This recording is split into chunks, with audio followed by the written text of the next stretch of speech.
Some shows talk about one team. Other shows barely talk sports. This show will talk Packers, Brewers, and Bucks every day. It's Wisconsin Sports Daily with Steve Sparky Pfeiffer, served up by Wendy's on the Wisconsin Sports Radio Network. Download the Wendy's app today.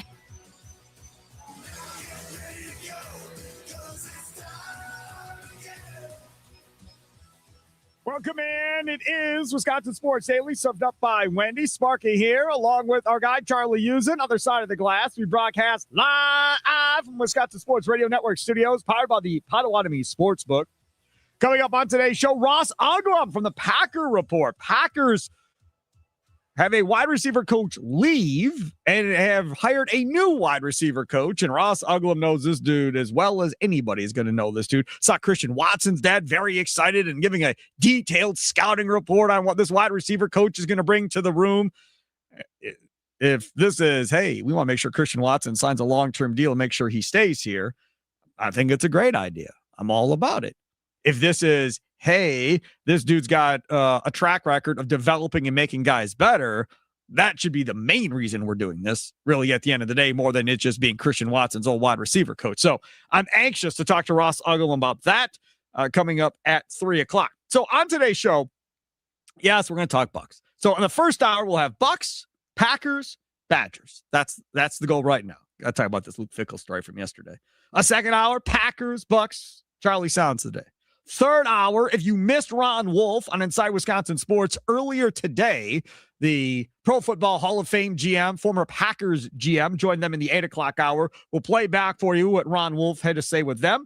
At 4:20, Romeo Doubs was on a radio show in other parts of the country, and going to have to play that back for you. Not the whole thing, just what he had to say during that interview. And then we're going to talk about the importance of keeping Romeo Doubs. Some more Packers there. And then think Sparky missed. Lots to talk about in that one concerning a bunch of different things. So that's where we're at. Yes, it's NBA trade deadline day. And yes, Charlie will keep his eyes glued to X for the next 20 minutes to half hour, because the one thing we know about this is that, yes, it's 2 o'clock, but normally there's always 3 or 4 trades that tend to linger and pop across on X at like 2:05, 2:10, 2:20, and so forth. So right now, the Bucks, as we currently sit, have made one trade. And no, it does not involve Giannis. That was not the trade that happened at the end of the day. Giannis, as we currently sit, still on the roster. The insiders who had been saying that, oh yeah, he's trying to get out of there, they're trying to make a deal. Well, going up to this, what did a majority of people say? They get more in the summertime. But as we talked about yesterday, you are rolling the dice. If Giannis comes back and plays, which Eric Name of The Athletic said earlier today on X that he plans to come back and play when he's healthy, you risk him potentially blowing on an Achilles and then really screwing yourself because he won't be able to play next year. There's not going to be no trade to be made this summer if you were even contemplating that. And then you're really stuck because then there's a player opt-out. And if he chooses to walk away at that point, you get nothing in return. Nothing. So then it gets really ugly at that point. But to talk about what is going on here with the Milwaukee Bucks, they trade Cole Anthony and Amir Coffey to the Suns for Nick Richards and Nigel Hayes Davis, a.k.a. Nigel Hayes from the Badgers. That is the deal.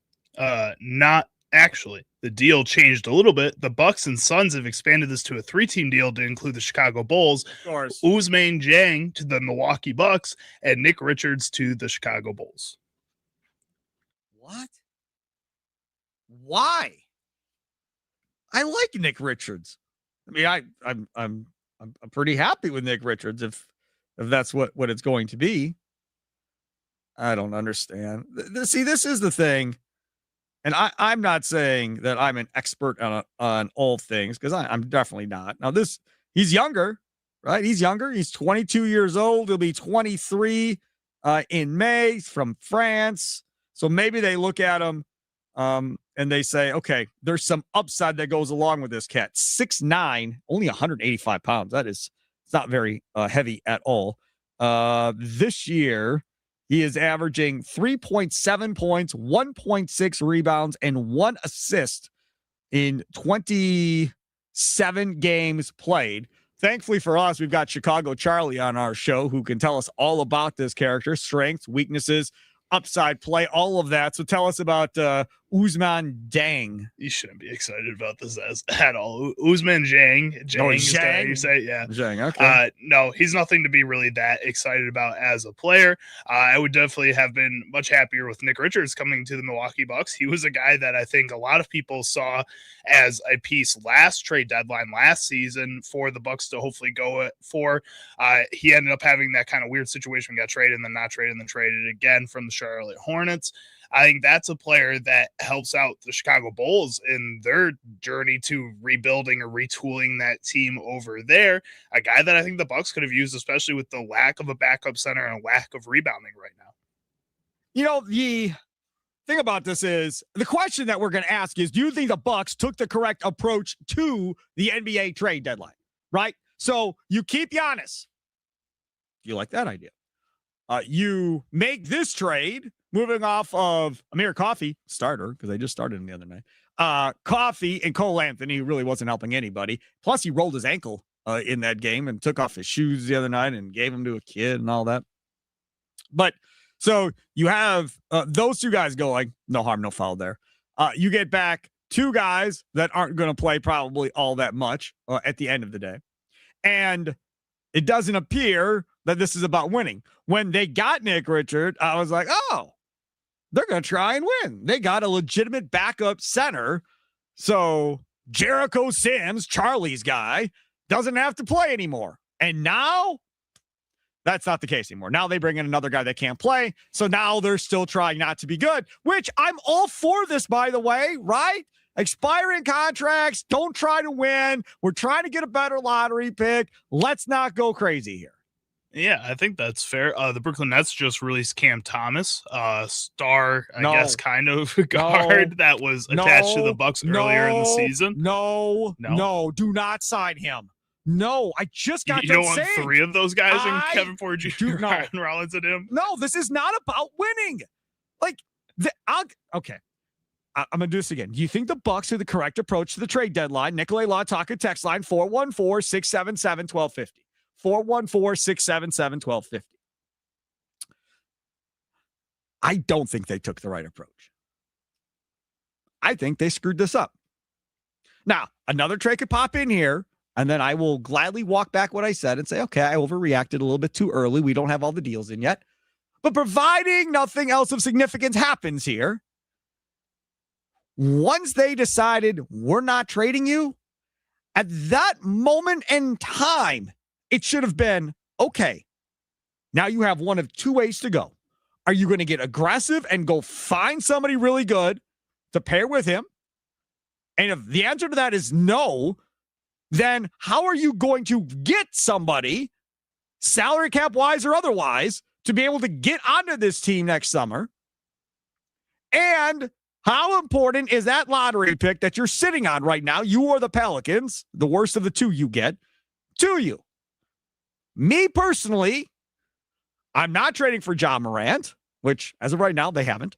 I'm not trading for Ja Morant. I'm not doing that. There was rumblings of that all day that they were talking about getting Ja Morant, which would have made sense, right? Even though nobody wants to touch Ja Morant with a 10-foot pole, when you get desperate, you do dumb things. So this would have been classified as desperate and dumb, but they would have at least tried to sell Giannis on that fact. So as of right now, that hasn't happened. So I'm good there. But what are we doing here? Like, we don't need Bobby Portis, right? Right? I mean, I don't think Giannis is staying because Bobby Portis is here. I don't think that's a thing. They may be guys, but I don't need Bobby Portis. I certainly don't need Miles Turner. Miles Turner, I said this yesterday. He'd have been gone. If I get a 1, I don't care if it's a 1 at the end of the first round in 2032.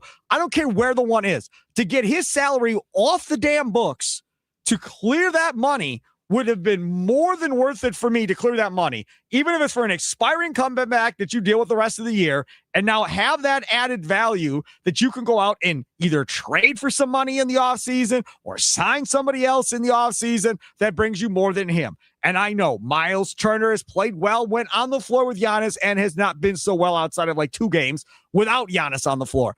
I get it. But I don't like how that looks long-term, especially if there is a chance that Giannis may not be here. Now, there's talk of, well, they're going to try and figure this out and sell Giannis on this long-term. Okay. But I again, like Portis, I don't think Miles Turner is make or break if Giannis plays on this basketball team or not at this point. So what should have been happening was you should have been vacating this roster like the Bulls did, right? And trying to make sure, even when Giannis comes back, you can't win. That's what this should have been about. You should have went in full tank and said, we're out. We're done. Giannis, you want to come back and play with this ragtag bunch I put together? Good luck. But I'm not trying to win right now. I'm clearing money. I'm trying to get future draft picks, and to hell with the rest of this season. But didn't do that. If Giannis comes back, again, Eric Name of the Athletic says he's going to try and come back when healthy. That's March, right? It's ping pong balls. So you're not guaranteed anything. So there's not going to be any way to know, well, if Giannis doesn't come back and we don't win those 5 extra games, maybe that ping pong ball is ours. There's no way to prove that one way or the other. But the more losses you have, the better chance you have of winning the draft lottery. So him coming back and playing is not a good thing for 2 reasons. 1, you don't want him to get hurt. And 2, you don't want to win. And then last night I have, oh boy, the Bucks. Oh, they're so good. Oh, the offense. Man, the Pelicans are the worst team in the league. You had to shoot damn near 60% to beat the worst team in the league at home on top of everything else. There was nothing to celebrate. That was pathetic. Pathetic. This roster sucks. Period. End of story. That's not even debatable at this point. They should have blown this thing up and traded away half of this roster. That's what they should have done. Plain and simple. That's what they should have done. If you're going to convince Giannis that he needs to come back next year, this roster cannot look like this. I'll tell you right now, this roster has to be flipped in a major way if you're going to convince this cat to sign an extension come October 1st. I'll be flipped in a major way to get that done. Well, and if you're going to do that, I think at the same time as, yeah, maybe you want to blow up this roster or maybe don't want to blow up this roster to still be able to be competitive, there are options out there that you can at least move guys around and get players of equal value to at least give you a different look at what you're seeing right now. Anything else? What this roster is showing you on the court right now is that, like you said, putting up pretty pitiful performances against teams that they should be better against. Yes, exactly right. Hey. All right, Nicolay Law Talk and text line. The question is, do you think the Bucks took the correct approach to the trade deadline? We're going to get into Packers this hour. We're going to get into some Badgers this hour as well.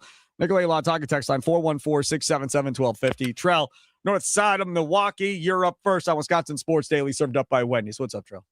Hey, what's up, Sparky? I 1,000,000% agree with you. And Sparky, I'm going to tell you right now, I'm happy that these rumors are over with right now, but I am frightened as a Bucks fan. And this is what I believe out of all of this, Sparky. I believe Giannis has asked the ownership for a trade. I think that happened in the summertime. I think they knew that this year might not be good. They tried to sell Giannis on that. He was not buying it. But they still making him sit here with the same thing he told him he didn't want to agree to in the summertime. Yep. And I'm telling you right now, he's not going to re-sign with the Bucks. I know everybody's saying that's a lot of money. He's not re-signing with the Bucks. He doesn't believe in. If you notice in his comments, he talk about how some of the ownership has changed. So this guy he's already kind of giving answers without saying things, because he talk about how the ownership is not the same from when I first got here. You got different presidents, different things like that. So obviously he's aware of that, and I'm sure his agents and all that has something to do with that too. But this is my thing. It's over with now. I just want the Bucks not to screw this up. And I can't, as a Bucks fan, with our history and everything that we've been through, we haven't had much good. The 2021 championship has been great. has capitalized a lot of things that we had went through as Bucks fans that we've seen. And we've been somewhat snake bitten or whatever you want to say. They cannot get this trade wrong, and I don't think Giannis is going to be a help to him. I'm just telling you right now. So if they can find a team that's going to, kind of say, well, we're going to take our chances and they can get a boatload package from him, great. But if it comes down to no one's going to offer everything unless he's willing to sign, and then they're going to get these lowball offers, I don't want them to go to New York. Hey, hold on. I don't think that this is going to go the way you think it's going to go. I think they're going to take all assets and they're going to ship everything out to try and get another player or two to put around him to convince him to stay. That's what I think is going to happen. You got an expired contract in Kuzma. You got the mid-level exemption for the first time in forever. 5 years it's been or whatever. You'll have 3 first-round picks you can deal. Like, they're going to have assets that they can move to redo this roster and potentially try to give him 1 or 2 players. That's Sparky. I understand that. I just don't think he's there anymore. Well, maybe not. I don't know. But I'm just saying, I don't think they're going to sit here and do it as far as, let's see the best offer that comes through. They're going to try and exhaust all efforts before even getting to the point of taking offers. That's how I think it's going to go. Trail, thanks for the call. Appreciate it. Got a bunch of people on X. Holy goodness gracious. Jang, the guy that's coming from the Bulls, got some positive responses here. 414. Yeah. Jang is a young wing who can get run on a tanking team. Another one from the 414. Jang was the G League MVP before, so it's worth a gamble. Also some talk of on a tanking team, he's going to get some run, so you'll be able to see how good he is. All right, so maybe they get a diamond in the rough in Jang. Okay, I'm good with that. Also, we're going to have to change the lineup because I just got a text back to me for a guy I put in earlier. Ty Windish of the Eurostep podcast. He'll join us at 2:40. So we'll go Bucks, Packers, Bucks, and then we'll slide the Badgers down to closer to 4:40 probably. But we will still get in that Luke Fickell conversation. Lewis, north side of Milwaukee. You are next on the Nicolay Law Talking text line. What's up, Lewis? Pretty Sparky, to answer your question real fast, did the Bucks do well? Giannis is still a Buck, so the answer is yes. I don't know what Terrell or any of these people want this young man to say. You know what I'm saying? He talked about his mom being 4 seconds away from his front door, his kids being born here, grown up here. Like, nothing. Lewis, let me ask you a question. Lewis, let me ask you a question.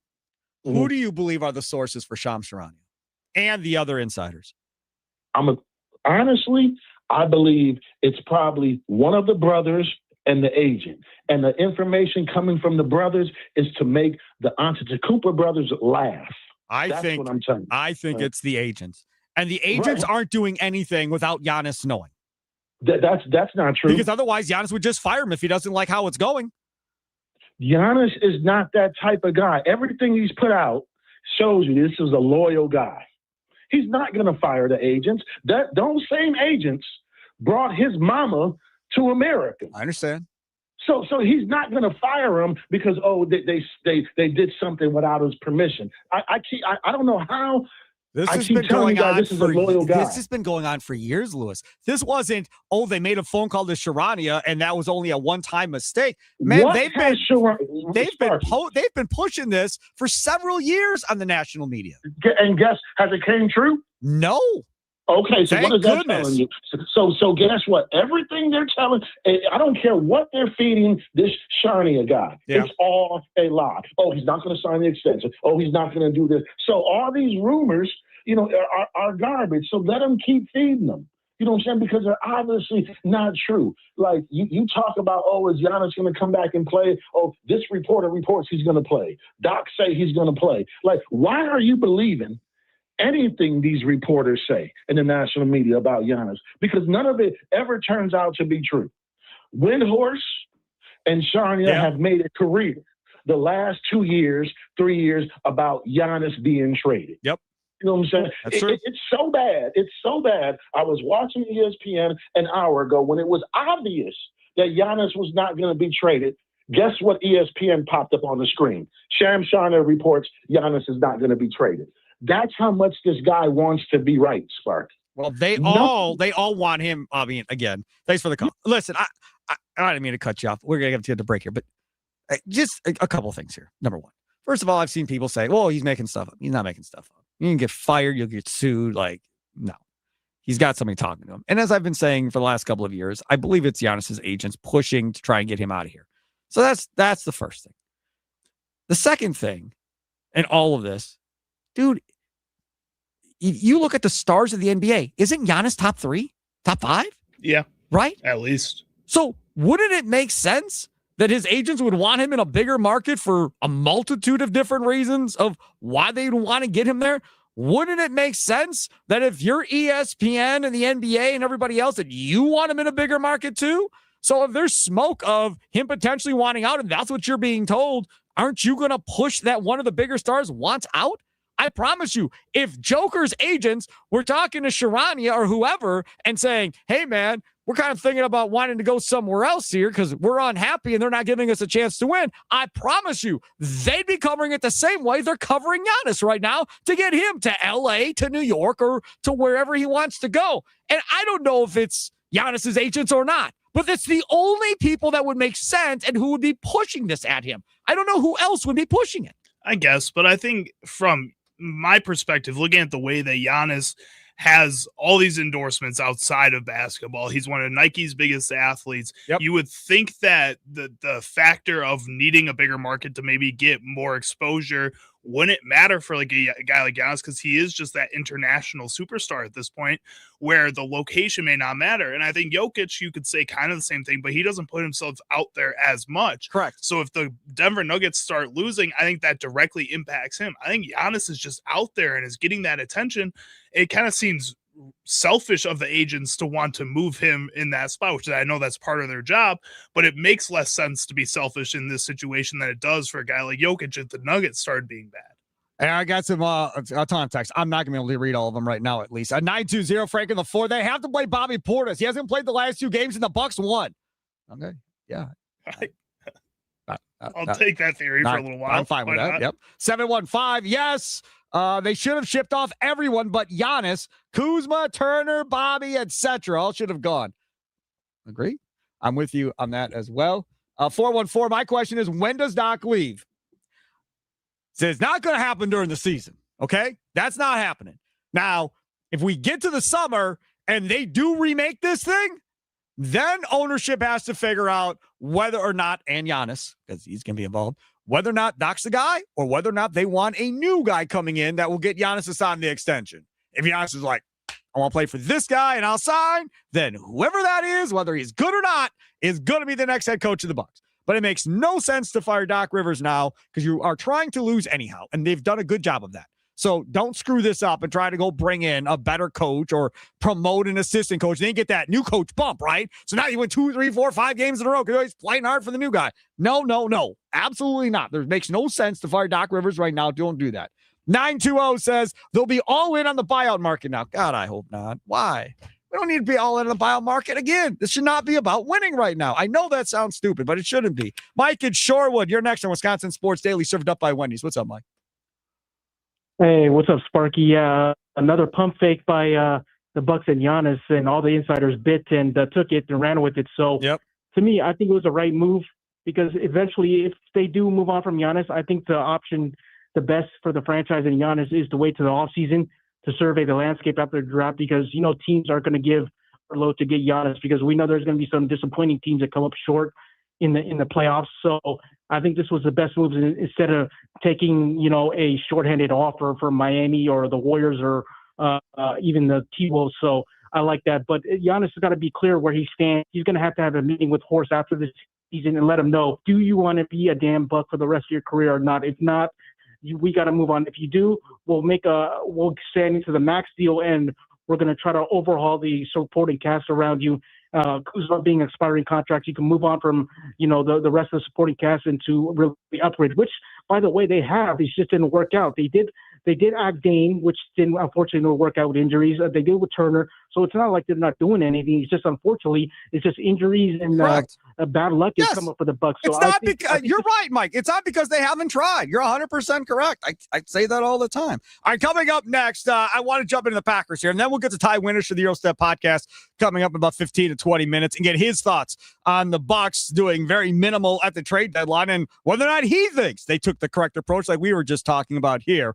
Coming up next, Mike Wall had some interesting thoughts on trying to fix this Packers offensive line yesterday, former Packers offensive lineman. We'll jump into that coming up next. It's Wisconsin Sports Daily, served up by Wendy's, live from the Wisconsin Sports Radio Network studios, powered by the Potawatomi Sportsbook. Sparky here.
Welcome back. Wisconsin Sports Daily, served up by Wendy, Sparky, Charlie Usen over there, other side of the glass. And when the Bucks win, you win at Wendy's. After every Bucks win, stop by any participating Wisconsin Wendy's for a free small vanilla or chocolate frosty classic. No purchase necessary. And they've won the last two.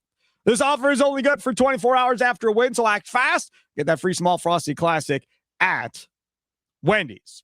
Take a quick time out from the Packers here, and we'll switch from the Bucks, I should say. Switch over to the Green Bay Packers. We'll get back to the Bucks coming up about 10 minutes or so with our guy, Ty Windish. I just wanted to bring to you our guy, Mike Wall, because last night on X, there was a report about Jeff Stoutland, who was the offensive line coach for the Philadelphia Eagles, deciding that he was out on being the offensive line coach for the Philadelphia Eagles.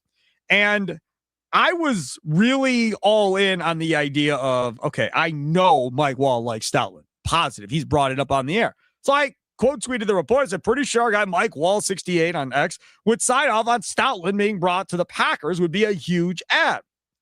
Wall responds and says that and the Ravens all-pro center, and we are a completely different offense. Don't focus on the scheme. Focus on the execution. Then somebody else responded to him, Mike Wall again, something I'm sure the Packers realize, but maybe out of the public conversation. Winters, Flanagan, Wells, Lindsley, elite at the center position for years, with a wide zone run attack rampant in the NFL, slotting in an elite center would dramatically boost the offense. So while there's been all this talk about, hey man, Elton Jenkins very well is going to be going away as a cap casualty. Sean Ryan may be leaving as a free agent if he gets, John Runyon money or something like that on the open market.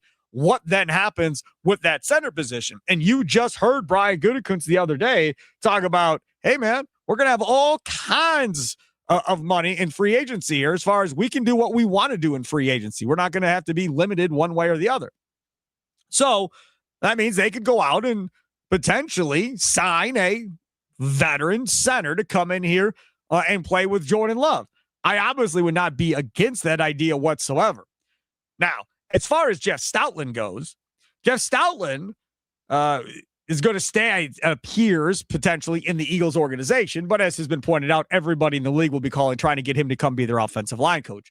But apparently, according to the reports, Stoutland is out because he does not want to be coaching the scheme that the Packers run with that offensive line. He simply doesn't know it that well. He doesn't want to have to learn it. He's been around forever. So if Sean Mannion is going to run what Green Bay runs, which is the plan right now, Stoutland is out. So with that being said, the idea of Stoutland coming to the Packers is now null and void if that report is true, which there goes that dream of replacing Luke Butkus with a highly proven offensive line coach. But something very interesting, and what was pointed out there by Mike Wall, that center position is a big, big deal and something they have to fix. And we just talked about Matt Schneidman's list the other day on The Athletic. Center was up the list a little bit. Maybe it should be closer to the front of the list. I would tend to agree with a guy like Mike Wall in a situation like this. He's somebody who knows football better than most people. I love listening to Mike Wall whenever we have him on the station. Yeah, it's great. And he knows offensive line better than most people know offensive line. So I think this is something that where you look at a team like the Chicago Bears this past season, it wasn't at center. They did upgrade at center. They brought Drew Dahlman in, but it was really just bringing in a true veteran into that group and a Joe Thuney at the left guard position who was able to kind of overhaul that group and give it a different kind of mentality. So I think somewhere, if it's not going to be at the coach where you're going to have a veteran, you need to find that in the offensive line group. And I think Elton Jenkins was supposed to be that. But at the end of the day, when you're not on the field and then when you are on the field and you're not playing up to the level that people expect of you, it's kind of hard to want to put that trust and put that identity in you as a player. So the Packers need to now go out and find that player who is going to be that for them. We're going to get to Ty Winnish Real Set podcast, but you played tackle. Mm-hmm. You played football, high school, and college, right? Mm-hmm. So where does Zach Tom have more of an impact on this offensive line? Right tackle or center? Because I can argue I can put Belton at right tackle potentially and then just have to worry about drafting a guard or signing a guard and solve the center position for the next however many years with Zach Tom at center if they truly believe he's that good of a center. I think generally through my time playing, and again, in high school at a D3 university, it wasn't very good. Still, it was the better players were the tackles for the most part. Usually the guys that were the more athletic players that could reach those lengthy defensive ends were out there that could be able to figure that out a little better. The interior guys were the leaders. Those were the smart guys. Those were the guys that were leading the group, telling the tackles where to go in all these different situations. I think when I look at Zach Tom, if he is going to be the leader of this offensive line, I think it does benefit them to put him into that center position. But if you feel like you need him to be out there because he's your best offensive lineman, that tackle position is so much more premier at this point in this current day and age of the NFL, then I think you have to keep him out there as well if he's not going to be that vocal leader, which from what I've seen, he's not. I never would have thought that I'd be sitting here going, do they take a center in the second round? Is that really going to be a thing? I don't know if the second round, but I think you got to take one at some point. Yeah. Well, again, I trust Mike Wall. And I've said, why aren't you coaching? He's like, oh, they don't want to hear what I have to say all the time. Pretty outspoken guy, which makes sense, right? All the other former players want to coach for the Packers. He just doesn't, I guess. No, he does. He just doesn't think they want to hear his outspoken nature because he just tells it like it is. And, those other guys are afraid of that. James Jones was happy to say he'd be the best wide receiver coach in the league. Yeah, but some guys are okay being PC and can handle it, That's right? fair. And they can figure it out. And other guys just can't. That's just not who they are. That's not who they are as a person at the end of the day. All right, take a quick time. I'll come back. We're going to hear from our guy, Ty Witness from the Eurostat podcast. And I'll be honest with you, I've not agreed with much of anything he's put on Twitter in the last week. I think I've disagreed with everything. Not responded. I've just sat here and watched and just shook my head at most of what he's put on next. So I'm looking forward to talking to Ty Windish coming up. Don't forget Potawatomi Sportsbook. That's where you want to be for the game coming up on Sunday. 2 levels. It's a beautiful thing. 2,000 square foot center screen. You have the Potawatomi Sportsbook, which has the kitchen, which is amazing. All kinds of different food options, whether it's homemade desserts and pastries, it's brunch, whether it's burgers, wraps, salads, you name it, they got it. Plus 48 beers on tap, dozen different specialty cocktails. And if you want to go party in the Yingling party that they got going on for the game, that's over in the Annex. You get tickets for that too. All of this information right there now for you at Potawatomi.com. You can reserve your seats ahead of time, buy tickets for the party in the Annex. All of that for you right now. Go to Potawatomi.com. I promise you there is not a better place in the state of Wisconsin and probably the Midwest to go watch this game than the Potawatomi Casino Hotel. You will tell me I was right. And that's okay because I'm not right often, but I'm going to be right on this one. It's Wisconsin Sports Daily, served up by Wendy's, live from the Wisconsin Sports Radio Network studios, powered by the Potawatomi Sportsbook. Sparky here.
Welcome in. It's Wisconsin Sports Daily, served up by Wendy. Sparky with you. Charlie Usen here, producing. Coming up, Ross Uglem from the Packer Report joins us coming up at 3 o'clock. Give us the lowdown on the new Packers wide receivers coach that everybody is praising. Like, this apparently is the next up-and-coming stud coach coming up through the college ranks. Was Christian Watson's wide receiver coach at North Dakota State and was at Penn State most recently, and now will be coaching the wide receivers for the Green Bay Packers. So Ross Uglem knows him well. We'll talk to him coming up at 3 o'clock. More Bucks chatter and conversation at 3:20. As far as with all this nonsense that went down, is this going to screw them as far as getting a better pick in the draft? And then at 3:40, Charlie's Sounds of the Day joining us now. He is the one and only Ty Windish of the Eurostep podcast, joining us now on the guest hotline, powered by Gruber Law. One call. That is all. Ty, I don't think I've agreed with a single tweet you've made in the last week to week and a half. Every time I see you tweet crazy and go, oh my God, what has happened to Ty Windish? I don't understand what has happened to Ty Windish. So I'm like, okay, I'm not going to react. I don't want to go back and forth on Twitter. I'm just going to keep my mouth shut, and eventually we'll get Ty back on and we'll talk. This is what I don't understand. So Giannis stays. Okay, that's fine. Whatever. Can you please explain to me why we are getting all worked up over regular season games when the season is over?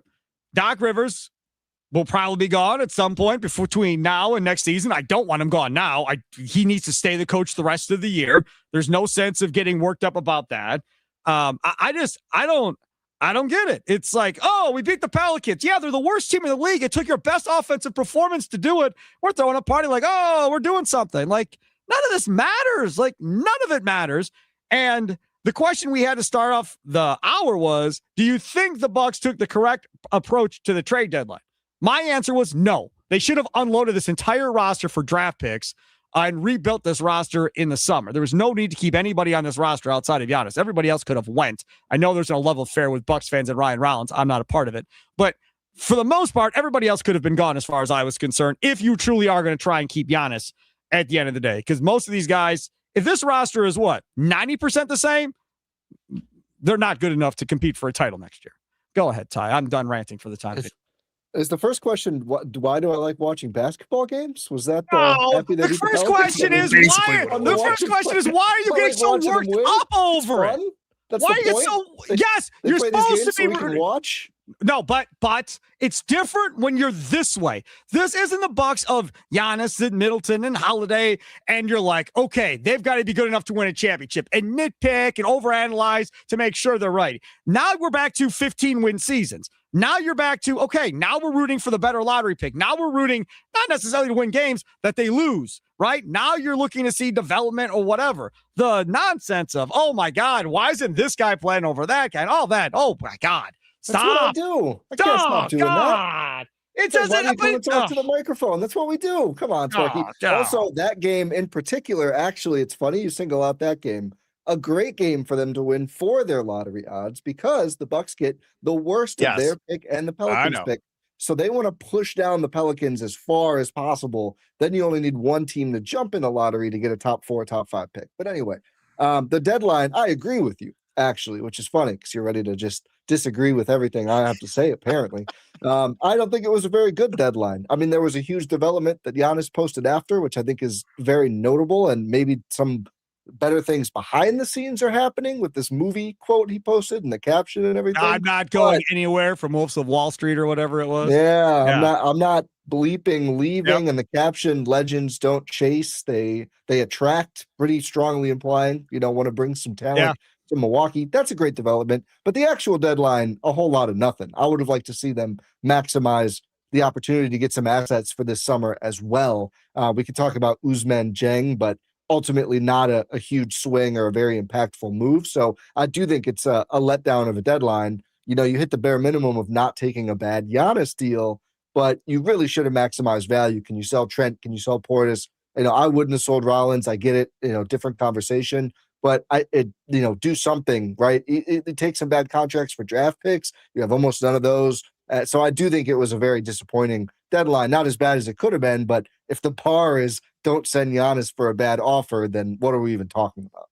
So, Shab Sharania, who is, had all these millions of reports. The latest report today was there are league executives that believe the Bucks think they can build a contender around Giannis this summer, and that's what they're going to try to do. Now, they do have more assets available to them to move this summer than they've had probably in like 5 or 6 years at this point, Ty. Enlighten us all on what's available for them to do now this summer.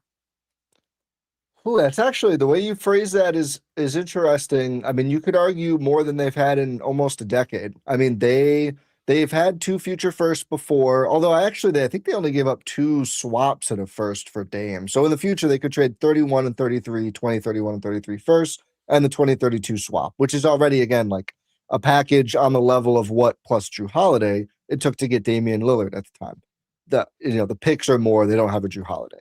They also are going to have their pick in the 2026 draft, which, even if they continue to beat some of these bad teams, looks like a lottery pick at worst, a top 10 pick, or even better at best. It's the worst of there in the Pels, but again, that's still going to be a lottery pick at worst. So now you're talking about 3 first-round picks, one of which an immediate lottery pick, which has different value than those faraway picks, plus a bunch of salary blocks. Portis, Kuzma expiring, which is nice. Expiring salaries are very easy to trade in the NBA. We'll see what happens with some of their player options, maybe even a Miles Turner, right? Like, to your point, they've been so bad. I don't think anyone is fully safe here except for Giannis and I suppose Thanasis. That's how it should be. Yes. Yeah, that's how it should be. So a ton of flexibility. A young player in Rollins, maybe, who for the right piece, maybe that's enough to get you over, although you do need to still build out a rotation. So I think guys like him, AJ Green, who will be around, there's some value in just having rotation players too.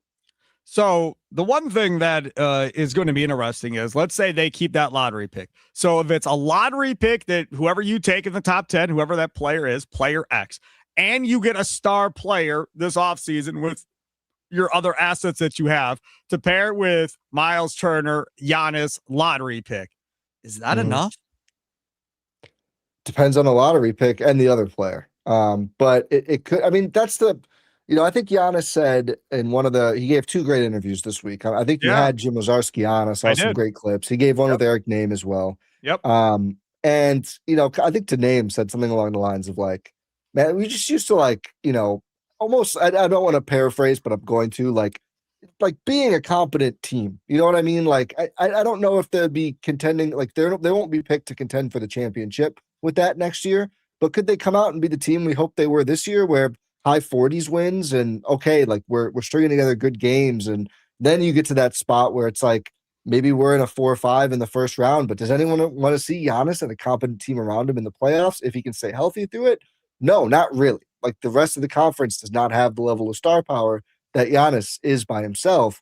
The other factor in this that you mentioned earlier, can we bring in a coach who can modernize the schemes on offense and defense? Doc Rivers and his cavalcade of coaches have not done that. But you look at Jordan Ott in Phoenix, I think is a great example, was like heralded as a nice assistant, like a good young coach, has totally changed their team. Joe Mazzulla was not the Celtics' first option at coach, has completely changed. I mean, they've been a winning team anyway, but has carried them through this season with Tatum out altogether.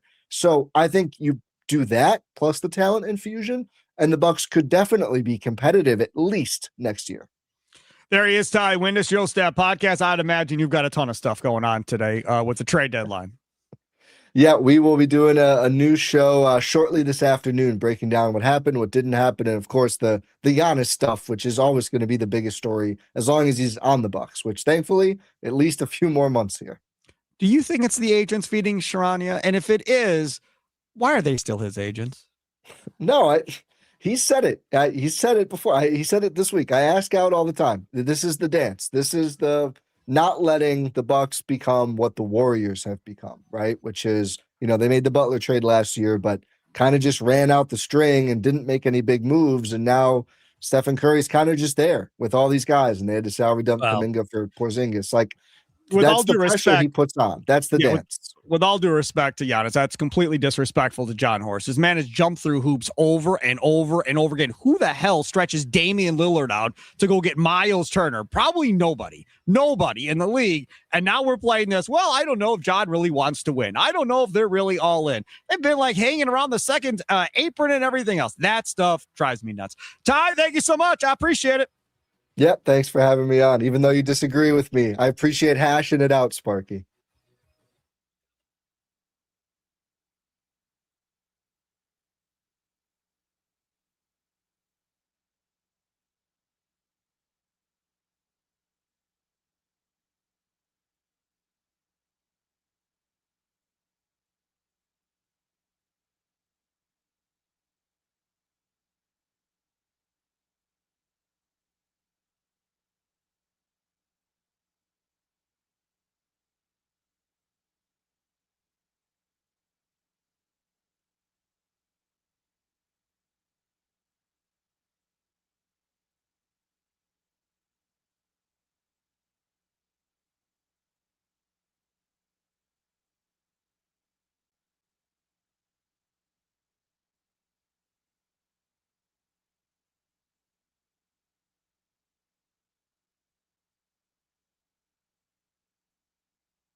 Some shows talk about one team. Other shows barely talk sports.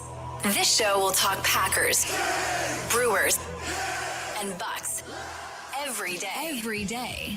It's Wisconsin Sports Daily with Steve Sparky Pfeiffer, served up by Wendy's on the Wisconsin Sports Radio Network. Download the Wendy's app today.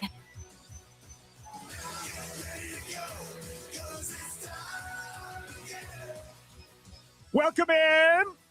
Hope y'all are doing well here on a Thursday, day away from the weekend, baby.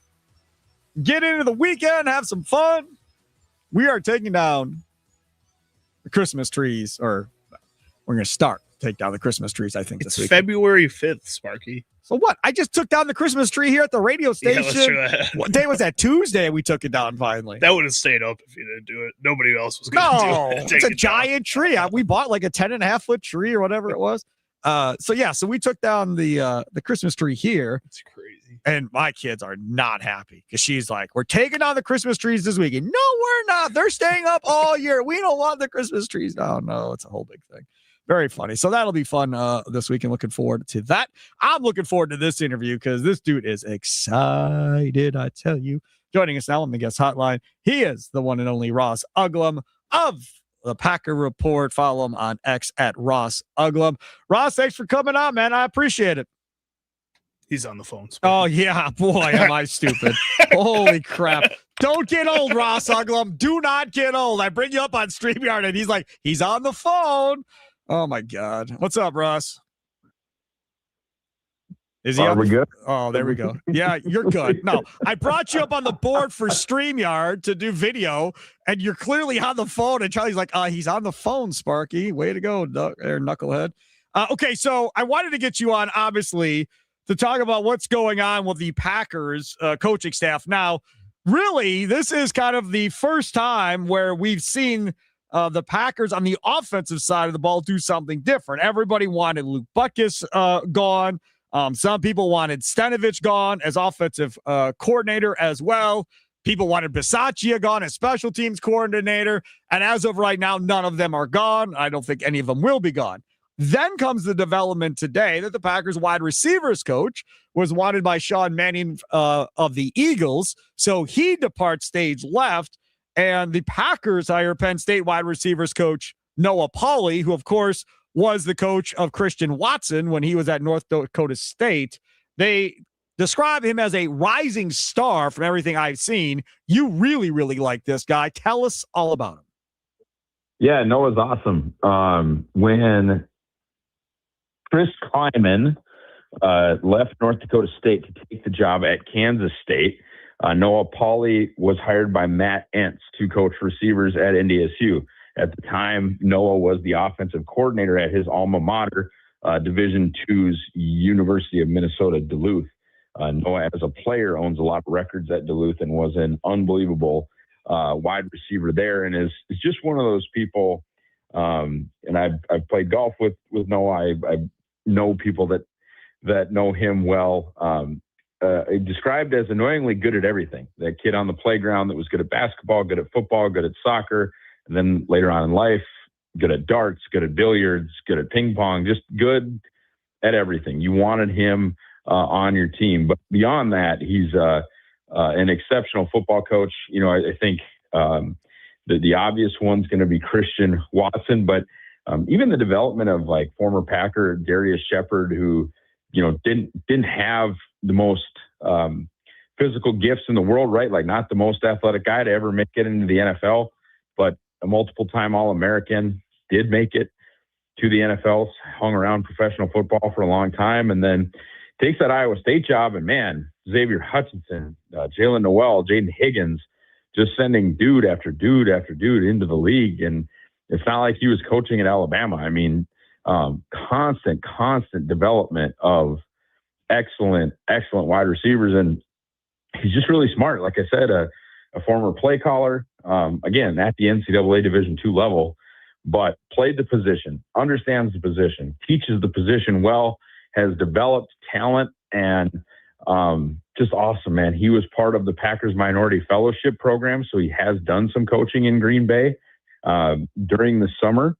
when he was at North Dakota State. He's familiar with Green Bay. He's familiar with the staff. And he's just a 10 out of 10 human being. I mean, I'll never claim to be, best friends with Noah. He would take my call if I called him, but he is just a great dad with a young family. And I could not have nicer things to say about the coach and the man. I've not seen a single thing that wasn't complimentary towards our guy, new wide receivers coach Noah Pauley. My thing on this is, and where I got excited was, okay, so apparently he interviewed for the OC job with the Niners, I think it was last year as well, which obviously is good because that means the Shanahan tree is all in on this guy, obviously, if they're interviewing him to be OC. Is there a world in where he impresses enough to where eventually he climbs this food chain potentially in Green Bay? Oh, I think absolutely. I mean, you can see their path, right? I mean, even another former NDSU guy whose name has been bandied about, Connor Singer. Yep. Young, up and coming, like upper Midwest guy, right? So Noah is not only played at Minnesota Duluth, he's from Duluth. He is, I mean, it's I don't know, a 6-hour drive from Duluth to Green Bay. We're heard in Duluth here on the Wisconsin Sports Radio Network on the game inUluth. So hello, Duluth. What's up, Duluth? Shout out to Coach Pauly, one of your own, Duluth pride. Absolutely. They're very interested in these up and coming dudes from the upper Midwest. I think it's definitely, and it's interesting because you say the Shanahan scheme, and he's going to be really scheme diverse in his background because there's not that many similarities to what that scheme is and like what he was teaching at North Dakota State or Iowa State under Matt Campbell. So there's a lot of similarities in how you teach that position no matter what. But as far as just like, what playbooks have you learned? Where have you been educated? There's not going to be a lot that he can't run. And for sure, I think he's a future Power 4 offensive coordinator or NFL offensive coordinator. And I wouldn't be surprised if just the way that things are going, if he wants to stay in the pros. I think a lot of guys in the NIL transfer portal era, once they can get into the pros, want to stay in the pros. So with Ross Uglem, Packer Report. Follow him on X at Ross Uglem. The Packers are a new wide receiver coach. You brought up Connor Singer, who played here locally in the Milwaukee area at Pius High School, was an unbelievable quarterback when he was at Pius. And obviously we've seen him rise through the ranks now and interviewing for OC jobs, quarterback coaches jobs. Hasn't landed one as of yet. He was on the Cardinal staff, obviously, last year when Gannon was there. What do you like most about what Sanger brings? And does it seem like a fit with a guy like Jordan Love? Oh, I think it'd be awesome. I mean, not maybe to the purview of like your audience, but his boss when he was at North Dakota State was Randy Hedberg. And obviously he, made waves as a pro coach in Arizona and has certainly worked his way up through that system. I mean, he was, I'm sure a coffee getter right when he got to Arizona, and worked his way up. I think maybe even a passing game coordinator title. I'm not 100% sure, but Cole Payton, who was the MVP of the Senior Bowl, is about to be the fifth. And keep in mind, Randy, I think, took this job in like 2013.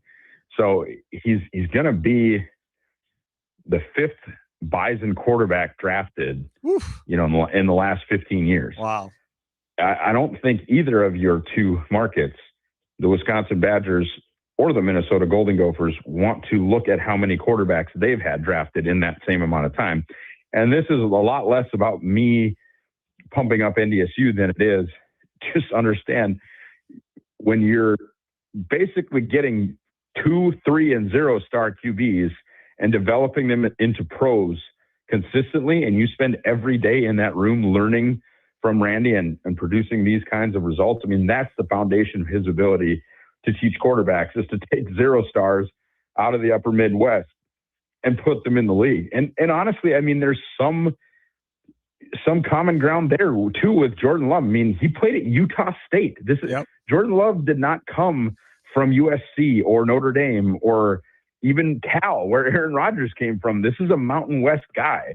So Connor Singer's, background as a Division III QB who came up through the FCS ranks as a coach, I think there's a ton of common ground there.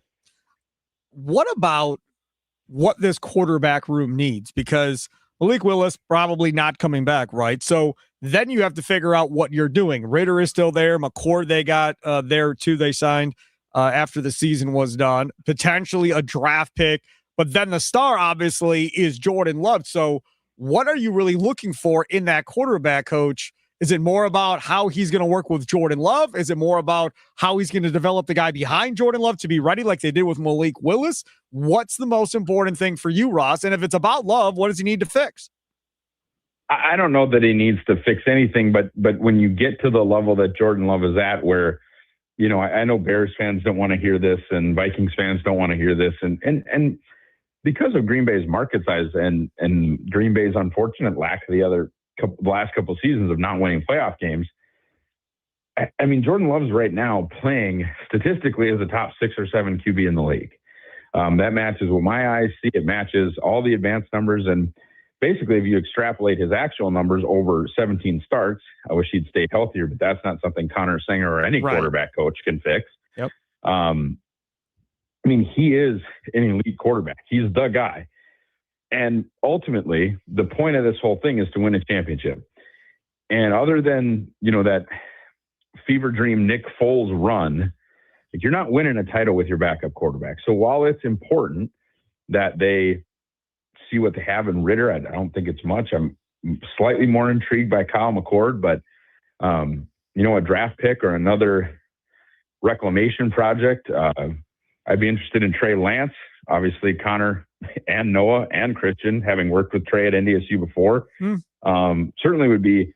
I mean, if the Colts are willing to just give Anthony Richardson away, I'd be interested in that. I mean, I think another, young, toolsy QB as a reclamation project is probably more exciting to me than Kyle McCord or Desmond Ritter. But again, a draft pick could be just as exciting. And Connor Singer or whomever the next QB coach with, and that's another thing to remember, guys, like the quarterback's coach is Matt LaFleur. And I know that Tom Clements plays a big role and the position is important, but the QB largely, and it was this way with Mike McCarthy as well, the QB's development is going to have a massive amount to do with the head coach. And so the question would be, how well can Sanger kind of match up with him? But to kind of reinforce my answer to your original question, yeah, the most important thing is what they do with Jordan Love, because ultimately the point is to win a championship, and the quarterback that's going to be in the game if you're winning a championship with the Packers is going to be Jordan Love. Do you let Jordan Love in on helping to make the decision? Yeah, I mean, I don't love that. I think we saw that at the end of the Rodgers tenure. I think players should play. Yep. And that's about it. A lot of the guys, when Rodgers went on that rant that he ranted about, Goody was right, and that I think is not specific to him. Like, I don't think he's just an idiot. I think players should play. But if there's a tiebreaker to be made, or if, okay, well, hey, we're down to these two guys. What do you think? Or, hey, what did you think of Connor? Like, I think all of that input is valuable. With that said, I mean, if you're going to sign Matt LaFleur to a long-term extension, he darn well better be able to pick his own coaches without asking the QB. And I think, at least so far, Love doesn't strike me in the way that Rodgers did, especially towards the end of his career. I think Love is a lot more laid back. Yep, I agree with you on that. Ross Uglem, Packer Report. Follow him on X at Ross Uglem. Thanks so much for coming on, man, and educating us on the new Packers wide receiver coach and some quarterback coach options as well. Thanks, guys. Appreciate you. You bet you. Take care. There he is, Ross Uglem on the guest hotline. Powered by Gruber Law. One call. That is all. Charlie Sounds of the day coming up at 3:40. We'll get some more Bucks conversation as far as whether or not this trade deadline actually hurt their chances at the lottery, at the draft, and getting a better pick. We'll discuss that coming up. But don't forget, the big game is almost here, and there's no better way to cash in during America's biggest sporting event than Prize Picks, where it always feels good to be right. And since the big game is right around the corner, that also means it's your last chance to get into football action before next season. So close the season out right with Prize Picks by getting $50 instantly in lineups when you play your first $5. Now, remember to use that code SPARKY, SPARKY, to get $50 in lineups after you play your first $5 lineup. I tweeted out my lineup earlier today that we were talking about the other day at Sparky Radio. So if you want to go try and roll with me there, by all means, feel free to do so. Also, don't forget, Prize Picks now has early payouts. If your player gets off to a hot start, you now have the option to cash out those winnings before the game even finishes. And the new social feeds feature, you can share Prize Picks with your friends and copy lineups from winners with a single copy lineups you like, or use them as inspiration for your own picks. You can even follow Prize Picks partners like us and tailor favorite picks with just one click. Download the Prize Picks app today. Use code SPARKY to get $50 in lineups if you play your first $5 lineup. It's daily fantasy, right? More or less on 2 or more player stat projections that Prize Picks sets out. All kinds of different sports and options to pick from. They do max discounts as well. So they'll take a player, make it very small. So, like, for instance, Drake May, more than a half a passing yard, right? Oh, obviously, I'm in. Put that into your lineup. So every day you go on there and you check, all right, is there a max discount player today? And if there is, immediately put that player in your lineup and give it a go. Because then you only need that second one. If you're playing a 2-player lineup, get one right and you're good. That's code SPARKY to get $50 in lineups after you play your first $5 lineup. Prize Picks. It's good to be right. Must be present in certain states. Visit prizepicks.com for details. It's Wisconsin Sports Daily, served up by Wendy's. Live from Wisconsin Sports Radio Network studios, powered by the Potawatomi Sportsbook. Sparky here.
Welcome in. It's Wisconsin Sports Daily, served up by Wendy's. Sparky here. Charlie Houston over there on the side of the glass. Coming up, we will get to Charlie Sounds of the Day, brought to you by Prize Picks. That comes up at 3:40. Don't forget the Bucks. They won. I'm telling you, take advantage of this. There's no guarantee how many more games they're going to win. When the Bucks win, you win at Wendy's. After every Bucks win, stop by any participating Wisconsin Wendy's for a free small vanilla or chocolate frosty classic. This offer is only good for 24 hours after a win, so act fast. Get that free small frosty classic at Wendy's. Take advantage. Here's a question. Back to the Bucks we go.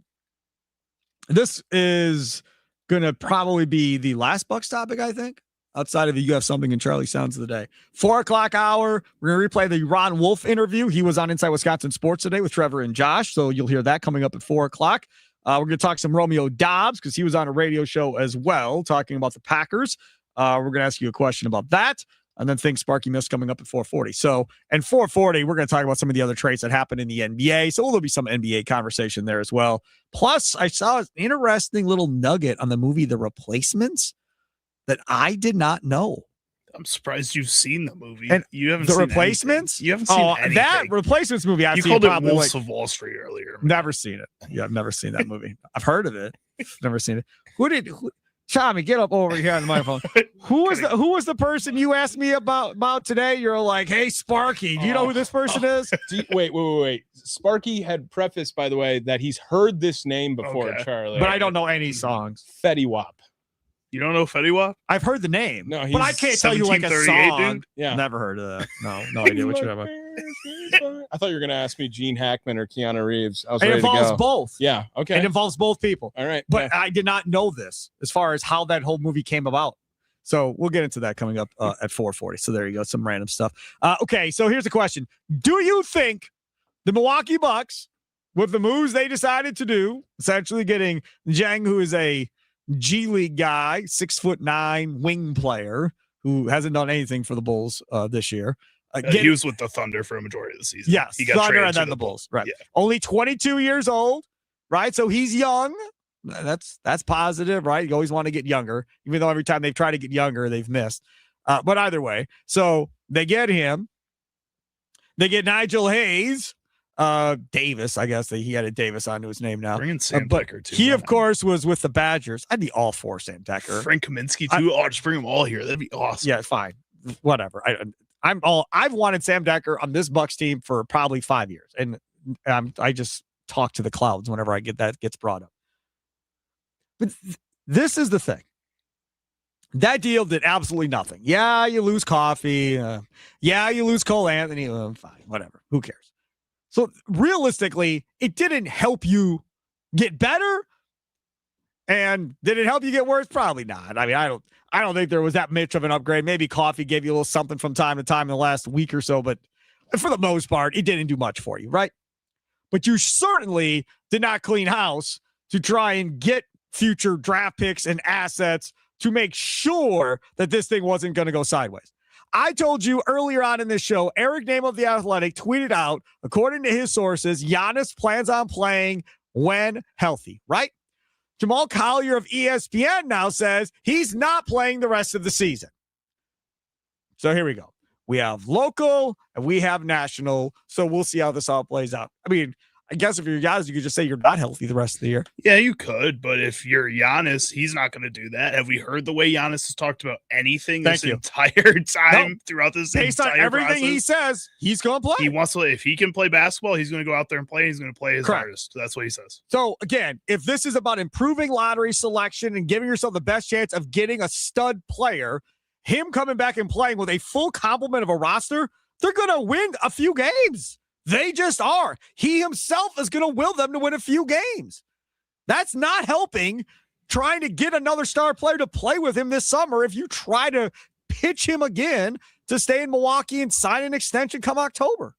I think he has it in his mind, though, that if he does play and if he goes out there and shows that he's still this top 5 player in the world, which people know he is, but it seems like he feels the need to prove that all the time, that if he goes out and there does that, they can get another Damian Lillard. They can get one of these veteran players to come in and see it based off his effort, not just off of the rest of the team. They're going to have assets to trade. I mean, you heard Ty Winters from the Eurostep podcast. He pretty much told you they pretty much got. They don't have Drew Holiday. They don't have Drew Holiday, but they've got the draft pick capital to pull off a deal like they did for Damian Lillard. So they will have assets. The mid-level exemption they haven't had for a few years, they're going to have that. Expiring contract of Kuzma, they're going to have. So they're going to have ways to go about adding talent. But that draft pick is a big deal to me. Now, the question is this. Do you think the Bucks have hurt their chances at a top pick with their approach to the deadline? Nikolai Law, talk a text line 414-677-1250. On the socials at WI Sports Radio, live streaming on X and on YouTube. And, of course, you can stream us and check out all of our podcasts at wisportsradio.com. Thomas in La Crosse, you're next on Wisconsin Sports Daily, served up by Wendy's. What's up, Thomas? Sparky Pfeiffer, how we doing? Doing good, bud. Charlie? Good. So to answer your question, do I think the Bucks took the correct approach? Not exactly. No. I don't think they necessarily took the correct approach. I think, if I'm being honest, this may come off as a strong and yet hot take. They took a very safe approach. Yes. I would have loved to see the Bucks absolutely be aggressive. Go after somebody in the free agency market. Go after somebody in the trade deadline. As we're all too accustomed to in Wisconsin sports, for some of our teams, they stand pat. The only they deal, do dilly squat. Right. The only thing that I saw reported, and I don't know if you know if it's accurate now after seeing what actually happened. The only thing I saw earlier was from Jake Fisher saying that the Bucks and Grizzlies were talking about Ja Morant and having that conversation. Obviously, they couldn't work on anything. Then, after the deadline is done, or right around the deadline being done, then you see reports of, well, they were only working on smaller salary deals. Well, if that's the case, then Jake Fisher and everybody else reporting the Ja Morant thing was dead wrong, because Ja Morant has a gigantic contract. So they all missed on that one too, if the other report is right. I really feel like none of these guys have any idea what the Bucks have been doing for quite some time. I mean, I couldn't agree more with you. I mean, look at Shams. He's like been glazing, so to speak, to use a Gen Z term, that I hear all the time, on the campus of Wisconsin lacrosse here, Giannis, and I've gotten sick of it. This man just cannot stop with Giannis. I got to put some freaking duct tape on his freaking old mouth at this rate. It's ridiculous. Yeah, but again, just shut the frick up. Okay, now thank you so much for not swearing. I appreciate it, Thomas. This is the thing. Thanks for the call. I get all the dislike towards Shams. I get it, right? I get the frustration, the anger. It feels like he's picking on us as Bucks fans. He's picking on Giannis and all this other stuff. As I've stated before, and I'll continue to state, not defending, just being real. None of these insider people that you're seeing on TV or that write or whatever are not just making stuff up, man. Like, do you understand the amount of trouble that you would be able to get yourself into if that was ever found out or proven to be correct? There's just no way. So you're going to have sources, obviously, that you're going with. And in most walks of life, maybe not for him, you usually have to have 2 or 3 sources before you go with a story. Now, I feel like that has become very lax. And I feel like half of the industry now goes, I got one guy telling me that, so I'm going to run with it now. I feel like that's where we're at. I feel like that whole, because it used to be 2 or 3 or you don't report it. Now I feel like if you get one person to say it, everybody runs to a TV or a radio and wants to report something, which sucks. But that's, I feel like, where we're at today. Well, because you don't get reprimanded for it nowadays. Right. You just get moved on by the other stories and bigger stories coming in that are right. And then people just forget about you being wrong about your report. It's kind of crazy. It absolutely is. Yes. Let's go to Ram, north side of Milwaukee. You're next on Wisconsin Sports Daily, served up by Wendy's. What's up, Ram? Hey, what's going on, Sparky? First, the Giannis piece. Do you remember we had this conversation a couple of years ago? He said he's just going to sit back and see what improvements that have been made to the roster. Yes. I just see decline. Oh, this roster is significantly worse. Yes, you're right. So I'm not mad at Giannis. The smoke, I don't understand why John Horst don't get no smoke from none of your callers. Right. You and I've had this time. To go from Dante DiVincenzo to Drew Holiday, Grayson Allen to what we got now, and then we want to blame Doc for not coaching. Look what he's coaching. Yeah. He got second and third tier play. So what do you expect to get? See, that's the thing, though. Like, people really know basketball because, most of your callers are really football and baseball guys. But I'm just talking about as far as talent in NBA and at the pro level, you have to have talent with clutch genes to win. We know this. Right now we got Giannis, and then when you look at everybody else, what else could you see? I don't disagree with you, Ram, on how this. When Drew got left, I was done. Well, yeah, I mean, a lot of people were mad about the Holiday deal. Thanks for the call. I get it. I wasn't.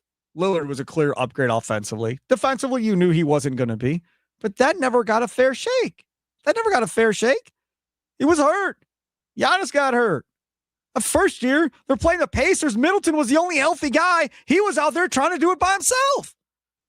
That is the most unfair thing when we start talking about, well, did that trade work or not? Well, no, but B-U-T, very critical to put into the sentence, but they were never healthy.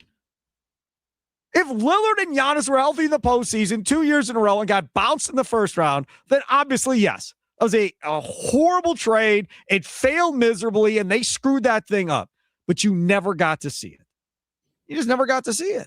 Well, and it still failed, but it wasn't a horrible trade. And I think a lot of people still look back on it for some reason with like poop-covered glasses instead of the rose-colored Brandon glasses. Sprague was just on from Dirt and Sprague on the fan in Portland, right? He's like, Portland fleeced them. Yeah, I mean, from the Portland standpoint. At the end of the day, yeah, technically. Yes, because from the Portland standpoint, you have Lillard back in Portland, and you got all the picks that go along with it, and it completely did not work. Now, to the credit of Trailblazers fans, they were rooting for Damian Lillard when he was in Milwaukee. They were all over my social media account, people rooting for and hoping Lillard did well. Now, whether or not that happens for Giannis and Bucks fans, if he goes somewhere. You already said you're not, yeah. There's no chance I am. But I feel like a lot of other people will. A lot of other people would probably go buy his jersey and support him wherever he goes. I think that would definitely be a thing. KJ and West Allis, you're next on Wisconsin Sports Daily. How would you suggest fixing the no, that's not the question. Do you think the Bucks have heard their chances as a top pick with their approach at the deadline?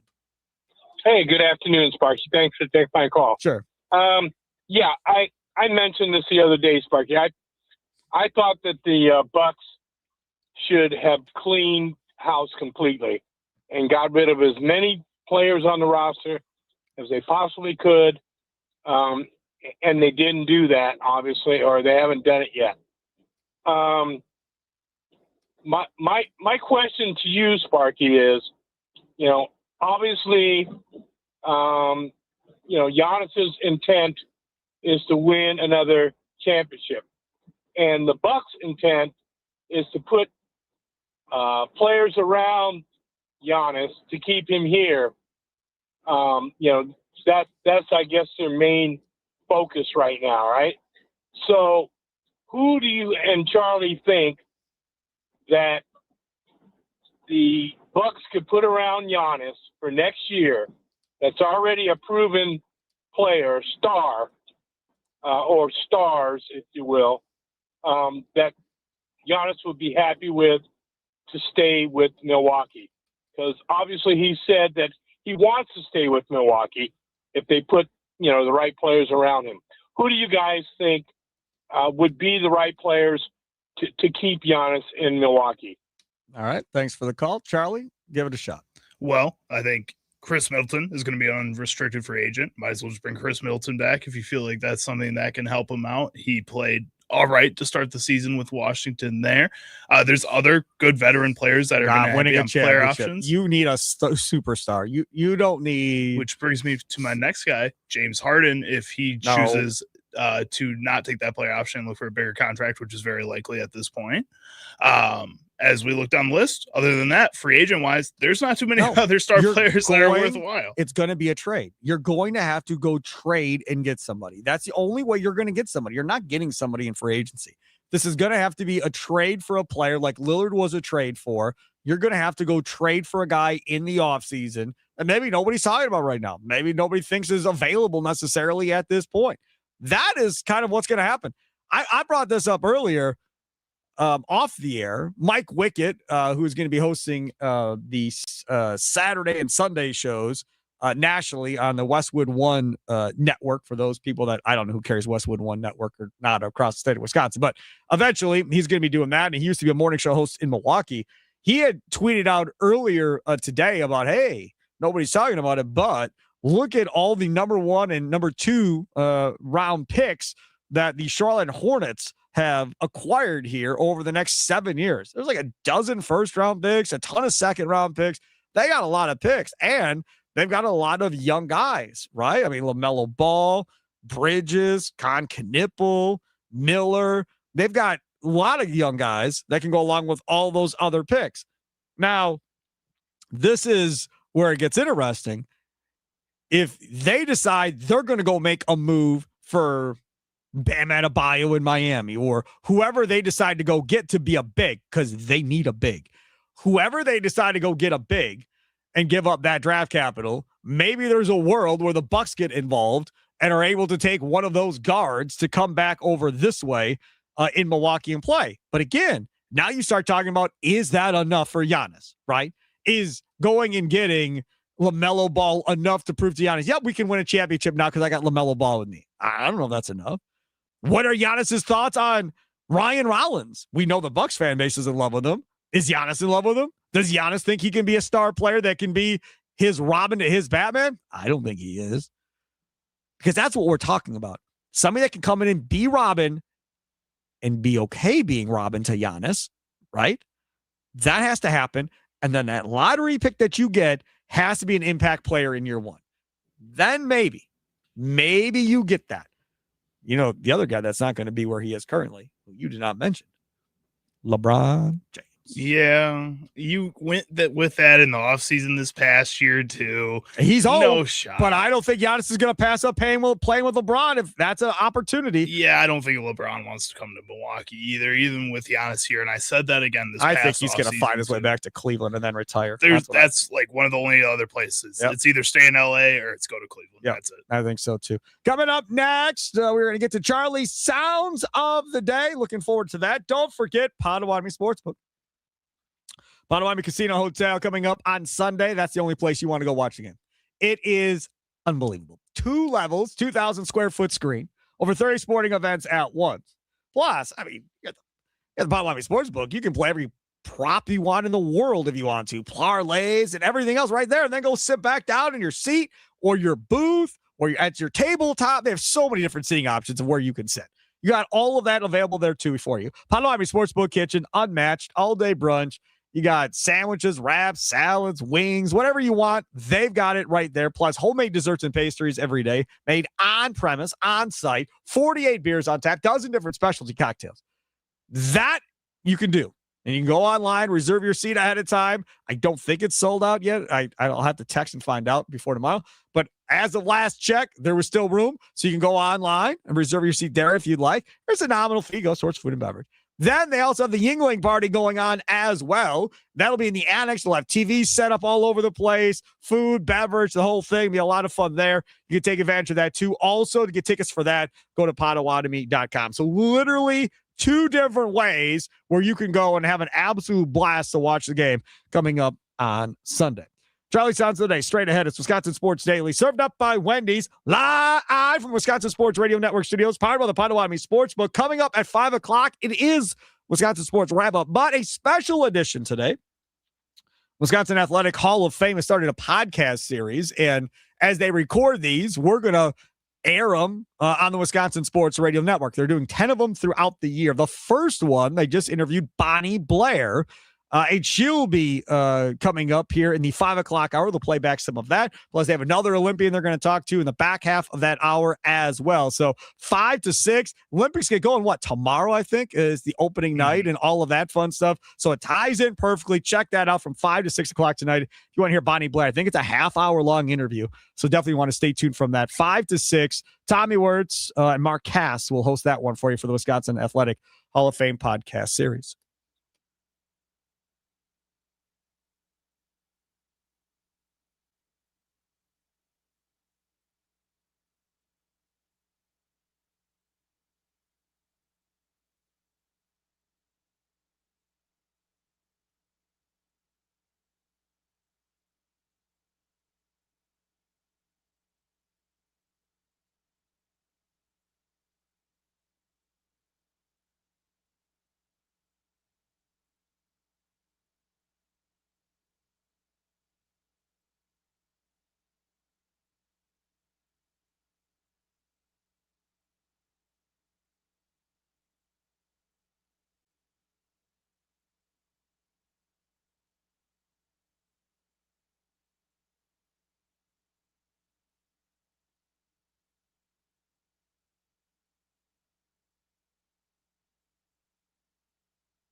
Welcome back. Wisconsin Sports Daily, served up by Wendy's. Habish, and Rotier.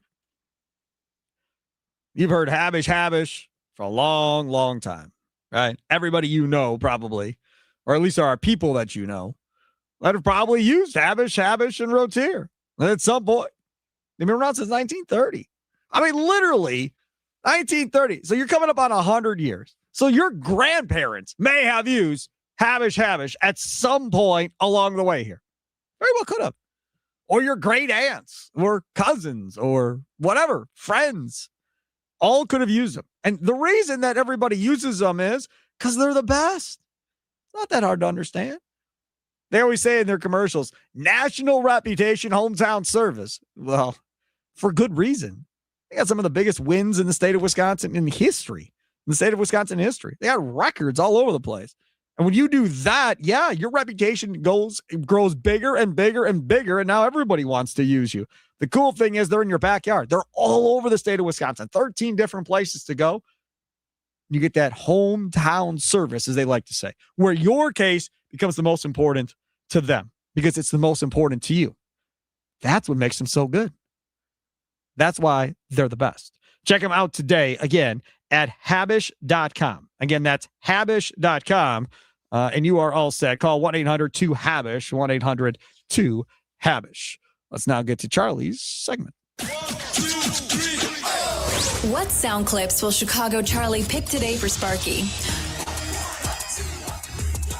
Will Sparky become enraged? Will laughter ensue? It's time for Charlie's Sound of the Day. It's Wisconsin Sports Daily, served up by Wendy's on the Wisconsin Sports Radio Network.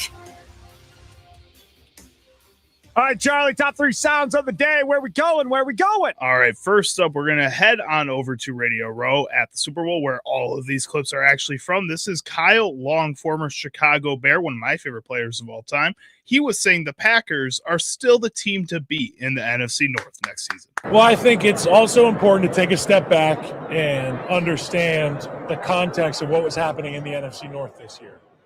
J.J. McCarthy, in and out health-wise, and when he was in, it was kind of a no-show. The Packers, in my opinion, they still are the team to beat in the NFC North next year. Now, I know I'm a Bear, and I love Caleb and Ben Johnson, but we are still the underdogs. I want you to understand that because Tucker Kraft will be back. Zach Tom will be healthy. Micah Parsons will be back. That's the team that I see. But to your point, in order to win these games, you have to take what's given to you. And an opportunity was dropped in our lap for the Bears, and they took full advantage. And the trilogy was awesome this year. I look forward to another one. Yeah, it's not going to happen. That was that CHGO podcast series that they've got down in Chicago. That makes you feel good. I saw that last night, and I smiled. I said, okay. I mean, this dude's a life for a Bears all the way. But to take a step back and go like, no, there's still, I know we won, but that's still going to be the team that we're going to have to deal with next year, especially if they're healthy. That makes you smile as a Packers fan, I would think. What's next? Next up, we're going to hear from another NFL player, Joe Flacco, Pro Bowler, by the way, was discussing younger generations coming into the NFL being too soft. I don't think it should be roughing the passer when they land on us. I don't think being slapped in the head should be roughing the passer. It honestly annoys me because it affects games in a negative way at random times. Yeah. And they can call it or not call it. It needs to get out of the game. They need to go back to it. I know CTE is a thing these days and all that, but it's football. We signed up to play it. And I do think that the guys of my generation probably benefit a little bit from having that mindset because the guys that are coming into the league nowadays, they look at me like I'm crazy. Like, what do you mean you want receivers to get laid out over the middle and you want guys to be able to land on you? I'm like, yeah, guys, that's football. Like, there's certain things that shouldn't be penalties. And I don't think they see the side of it where it really does. These 15-yard penalties in big situations that really shouldn't be penalties in the game of football, they just they change these games. And as a fan, like, I just don't like it. I want it to be up to us. And getting slapped in the face should not change the game. It really shouldn't. And then on top of that, guys can't even play defense as aggressively because they're getting fined so much money for just normal hits. This is football with Kevin O'Connor. Yeah, he might have gotten hit to the head too many times. So we're being honest about Joe Flacco. I mean, sure. As a fan, do I love what he said? Absolutely, right? Take me back to the 80s where people were just getting destroyed and lit up and all that stuff. Yeah, absolutely. As a fan, I love that. Then, as a person who gets to know and be around people that played back then or even into the 90s and see physically what that's like for them later, or know guys that played in the league that later commit suicide, and you're like, oh my God. And that's CTE, right? I'm just saying, like, I mean, it's fun to say and all of that, but there's no way they're going back the other way. It's just not happening. And if Joe Flacco took that to the Players Association, he'd get laughed out of the room. There's no chance they're going to be like, oh, yeah, bring this back. Just beat our brains in. We're all for it. Joe said so. No. It's the same argument that we've been having forever. And every single sport is just a different topic. It's old versus new and why new is bad or why old is bad. Let's just agree on something for once. No doubt about it. Coming up next, we'll hear from Ron Wolf. He was on Inside Wisconsin Sports with Trevor and Josh. If you missed the NFL Hall of Famer, the Pro Football Hall of Famer, and former Packers GM, he's got Elliott Wolf. His son is the GM of the Patriots. John Schneider, one of his guys, on the other side for the Seahawks. That's straight ahead. Wisconsin Sports Daily, served up by Wendy's. Live from the Wisconsin Sports Radio Network studios, powered by the Potawatomi Sportsbook. Sparky here.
Some shows talk about one team.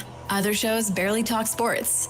This show will talk Packers, Brewers, and Bucks every day. It's Wisconsin Sports Daily with Steve Sparky Pfeiffer, served up by Wendy's on the Wisconsin Sports Radio Network. Download the Wendy's app today.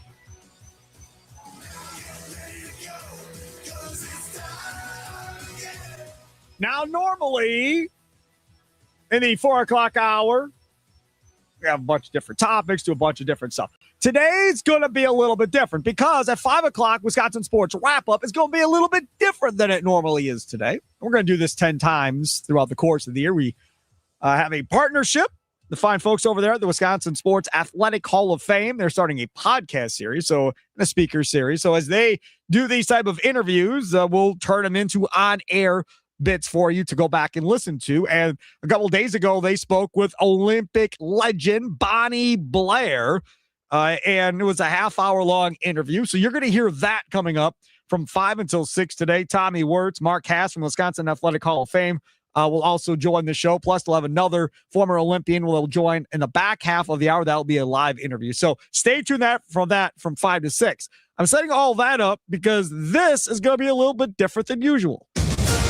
It's time for your green and gold update on Wisconsin Sports Daily, powered by the Potawatomi Sportsbook on the Wisconsin Sports Radio Network with Steve Sparky Pfeiffer. Okay, so the way this is going to be different is that normally here we would do a topic, we would do an interview, whatever the case may be.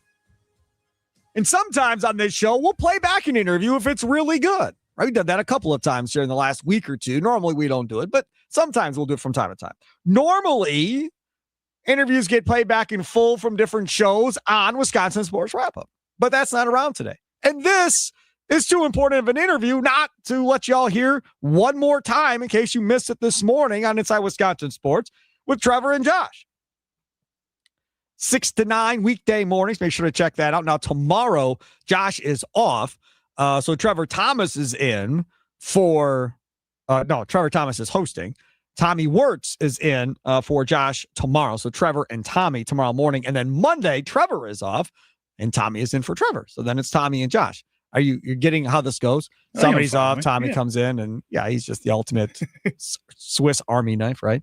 So they had on this morning, Trevor and Josh, the Pro Football Hall of Famer, Super Bowl champion, winning general manager of your Green Bay Packers, Ron Wolf, knowing that, his son is the GM of the New England Patriots, and Elliott Wolf, and another guy that he knows well and was working in the Packers organization, John Schneider, is on the other side of the football as general manager of the Seattle Seahawks. This is what it sounded like.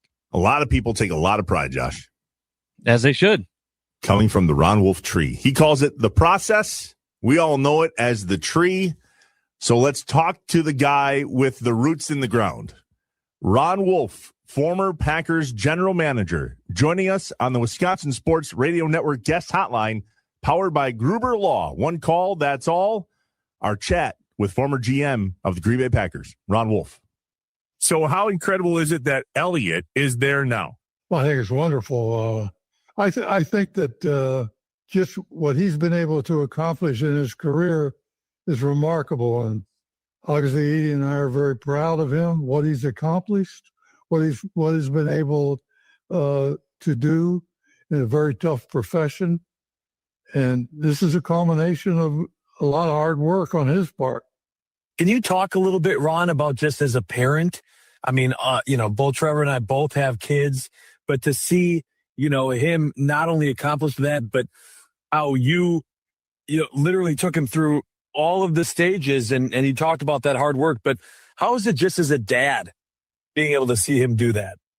Well, it's fantastic. You can't imagine what it's like, but I can't take credit for that because he came in the game 4 years after I retired, and he was trained, ironically, by the guy he's going to go against Sunday, along with Ted Thompson, John Dorsey, Reggie McKenzie. I think it's just bespeaks of his determination to achieve success, and he's done it. So you mentioned John Schneider.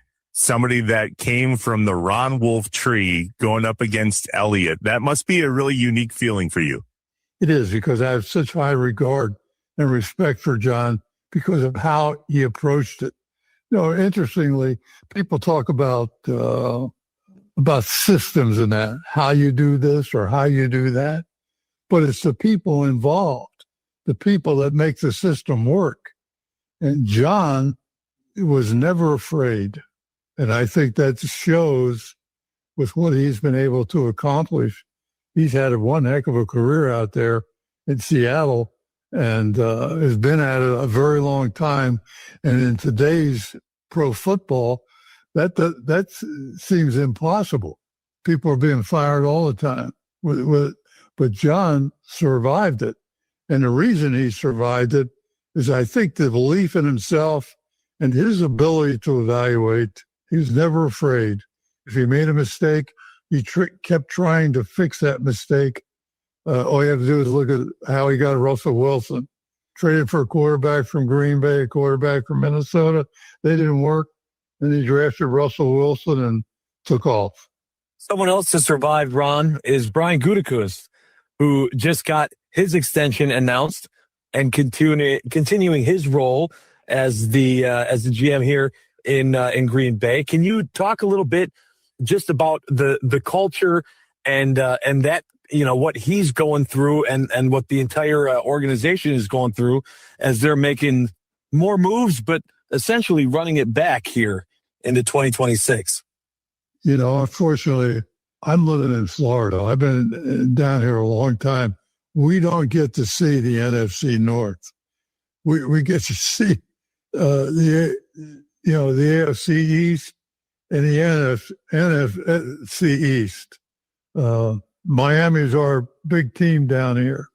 And then on the other side, we get Tampa Bay. But I would say that that's good for the Packers because Brian's done a tremendous job, in my opinion, looking at it from afar. He's done a tremendous job in keeping the Packers afloat. I mean, in the higher echelon of the game from a standings standpoint. I would think the Packers are very smart in keeping him on. We're talking with former Green Bay Packers general manager Ron Wolf on Inside Wisconsin Sports. Ron, I think your flight leaves pretty quick to head out to San Francisco to have a front row seat to the Super Bowl with Elliott and John. But let's be real. I mean, you're cheering for the Patriots. There's just no way around it. You got that right. 100% Patriots fan. So when you get there, are you going to be able to see Elliott, hang out with him at all, have dinner, have a conversation, or maybe have you guys been talking leading up to it this week? Not really, because he's just arrived there. I kind of let him alone, but I plan to. I'm going to speak with him. I'm going to have dinner with him one night, Friday night, probably Friday or Saturday night. Then they just play the game, and away we go. And so, what does he have you set up for at the Super Bowl? Did he get you a box? I'm hoping you're not in the nosebleeds, right? Where are they going to have set up? I don't know any of that. I'm not sure where I'm going to be, other than we're going to be outside. I'm not going to be in a box, that's for sure. So, okay, when you're there now, one more, and then we'll let you go, Ron. Thanks so much for your time. How much will you be reminiscing about your run with the Packers to win Super Bowl 31? Have you been back to a Super Bowl since then? Because the last time, maybe if you were at one, you had the trophy in your hands. No, the last time I was at one was when the Packers played Pittsburgh and Dallas. That's the last Super Bowl I was at, because Elliott was involved in the scouting department at that time. I'm not going to reminisce about 31. That was too long ago, but it was a marvelous day, that's for sure, in my lifetime and in my career. Let me just say that there isn't a better place in professional sports to work than the Green Bay Packers. It's as unique a place as there is in any professional sport in this United States. And the fact that the Packers remain is remarkable, and it's up to all the fans to keep it that way. You can't destroy it. This is ideal place for professional football, and it is a professional football mecca. Amen to that. Well said. Ron Wolf, the former general manager of the Green Bay Packers, thank you so much for your time. It is all over the country this week, Ron, that John Schneider and clearly Elliott Wolf came from the Ron Wolf tree of general managers.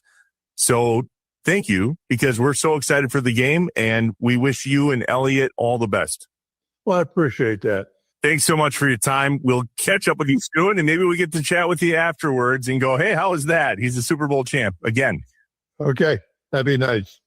There he is, Ron Wolf, the Hall of Famer, Super Bowl champion with the Green Bay Packers, joining Inside Wisconsin Sports earlier today with Trevor Thomas, Josh Albright, and again, very nicely done by those two guys getting Ron Wolf on the show today. There have been a lot of great pieces out there. Dan Pompei wrote an unbelievable piece on Wolf and the relationship and all of that stuff for The Athletic earlier in the week. So highly encourage you to do that. Rob Demoski, I think, had a piece talking about it as well on ESPN. Would also encourage you to check that one out too. And don't forget, when the Bucks win, you win at Wendy's. Don't know how many more they're going to get. When the Bucks win, you win. So after every Bucks win, they won yesterday, stop by any participating Wisconsin Wendy's for a free small vanilla or chocolate frosty classic. No purchase necessary. This offer is only good for 24 hours after a win, so act fast. Get that free small frosty classic at Wendy's. Yummy, yummy, yummy for my tummy is the frosty classic. So good.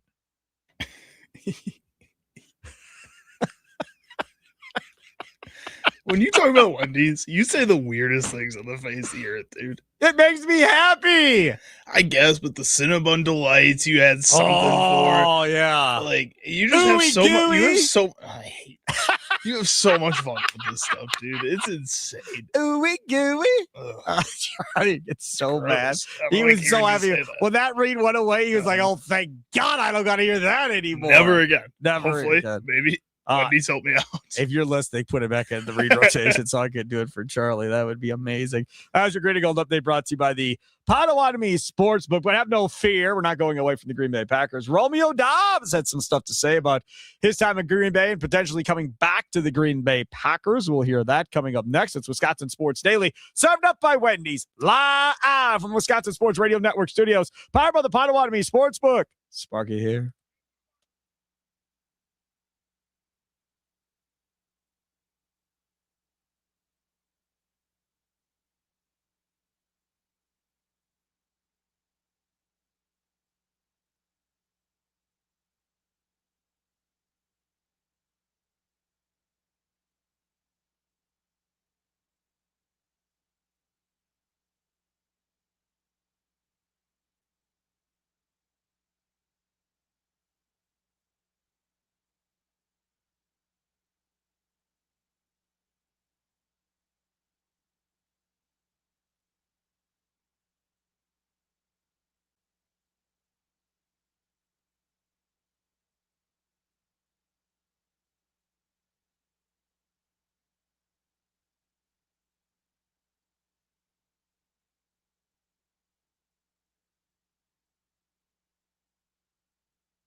Welcome in, Steve Sparky Pfeiffer, Charlie Usen over there. So the Wisconsin Sports wrap up, Wisconsin Athletic Hall of Fame podcast edition, the first one of 10 throughout the year. Bonnie Blair, Olympic legend, half-hour sit-down coming up between 5 and 6. Tommy Wirtz, of course, will be a part of all that fun stuff coming up, along with Mark Cass from the Wisconsin Athletic Hall of Fame. So again, 5 to 6 here on the Wisconsin Sports Radio Network. Opening night of the Olympic Games comes up tomorrow. Get to hear from a couple of Olympians as well. Bonnie Blair will be the first in that first half hour of the show. I mentioned previous in the last segment, we were talking about Romeo Doubs. Romeo Doubs joined the show called Debo and Joe. And of course, like everybody else, it's down at the Super Bowl, right? It's James Harrison and Joe Hayden, former NFL players. Yeah, Joe Hayden, cornerback, James Harrison, crazy linebacker. Both good players, though. Both good football players. So check this out, Romeo Doubs. That's just me being as authentic as I can be. Being real. Yeah, bro, because again, like, as much as I want to be there, you know, we all, like, everybody, like, I'm not going to say everybody dumb, but we aware of the situation. Everybody knows our situation. There's a bunch of receivers in that room, and everybody in that room can go, bro. You know what I'm saying? Yeah. And, again, that's just, you know, that's just part of this league, bro. Yeah, It's just never know, bro. Just never know. You got it. You got. Well, I'm not gonna ask you who you got looking at you or who you're in conversation with, but of all the teams that are potentially there, do you think Green Bay will be the one that has the best opportunity of getting the Super Bowl? Yes, sir. Okay. Yes, sir. And it ain't gonna mean a damn thing because he's going where the money is. Show me the money. He has to. He's had several concussions. He cannot say, I'll play for less for a ring. He's got to go get paid as much as humanly possible in the first year. I don't care about the rest of it, but he's got to get paid right away, guaranteed money in that first year, or get a large part of that deal guaranteed to protect him for any further concussions that could essentially force retirement or something else crazy that happens. He is a guy that must go get the bag. Has to happen, Charlie. But I also think at the same time, with that concussion history that we're talking about with Romeo Doubs, are there going to be a lot of teams that are going to be offering him that much money? Is it going to be the Packers at the top of that list or near the top of that list enough to where he says, I stay here in Green Bay? I think that, yes, there will be teams interested, but I think he's going to get a lower number thrown at him than a lot of people are expecting. Okay, so I think he's going to get around $12 million a year. Is that a lower number in your mind? What's a lower number in your mind? I think it's going to be somewhere around 12. I guess 12 is probably about where like a guy Darnell Mooney is making, and that's about where I would put Romeo Doubs in my mind. I could see that, but also if that's what the Packers are offering, or if the Packers are offering $11 million, he wants to stay in Green Bay. He still wants to win a championship. Maybe. If it's you a take million, 11. if it's a you million, take $10 million, maybe. Yeah. If it's $1 million difference, sure. The question is this: how important is it that the Packers keep Romeo Doubs? Re-sign Romeo Doubs to a long-term deal. How important is Doubs to this Packers team? Because remember, he definitely has been that guy for Jordan Love for certain. Nikolay Law talking text line 414-677-1250, 414-677-1250 on the socials at WI Sports Radio. Don't forget, you also can listen to us, stream us at wisportsradio.com. Check out all the podcasts, all that fun stuff there, and wherever you download your favorite podcasts at. I'm fine moving on from Romeo Doubs. If we're being honest, it's not going to hurt my feelings at all. We'll be fine. And the reason I say that is because I really, really like Matthew Golden. Now, what all went down in year one, I have no idea. There's more to the story than I think we're being told of why it didn't work out. But the history tells you that in Green Bay, most of these receivers struggle in year one, and then they blow up in years 2 and 3.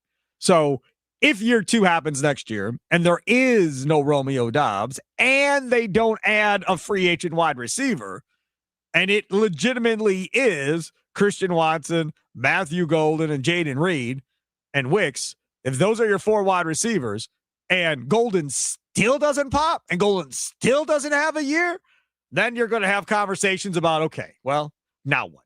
So now do we get aggressive as far as going for a wide receiver in the draft the following year? Do we get aggressive in making a trade at the deadline, which, you know, NFL trades is not like the NBA trade deadline today where you have 100 different trades all popping in the last like 3 days. But maybe you get aggressive and you make a trade at that point. I just think this has to be Matthew Golden's year next year. You have to put him in a situation to let him go out and become a guy. Now, is he going to become the guy over Christian Watson? No chance. No. Christian Watson's the guy, right? Christian Watson is the big playmaker that you need. But obviously, there are the injury situation. It appears they figured out the hamstring issue, which is beautiful. I got to keep him healthy for a year. And if he does go down and misses a game or two, Matthew Golden, go be the guy. Go be the guy.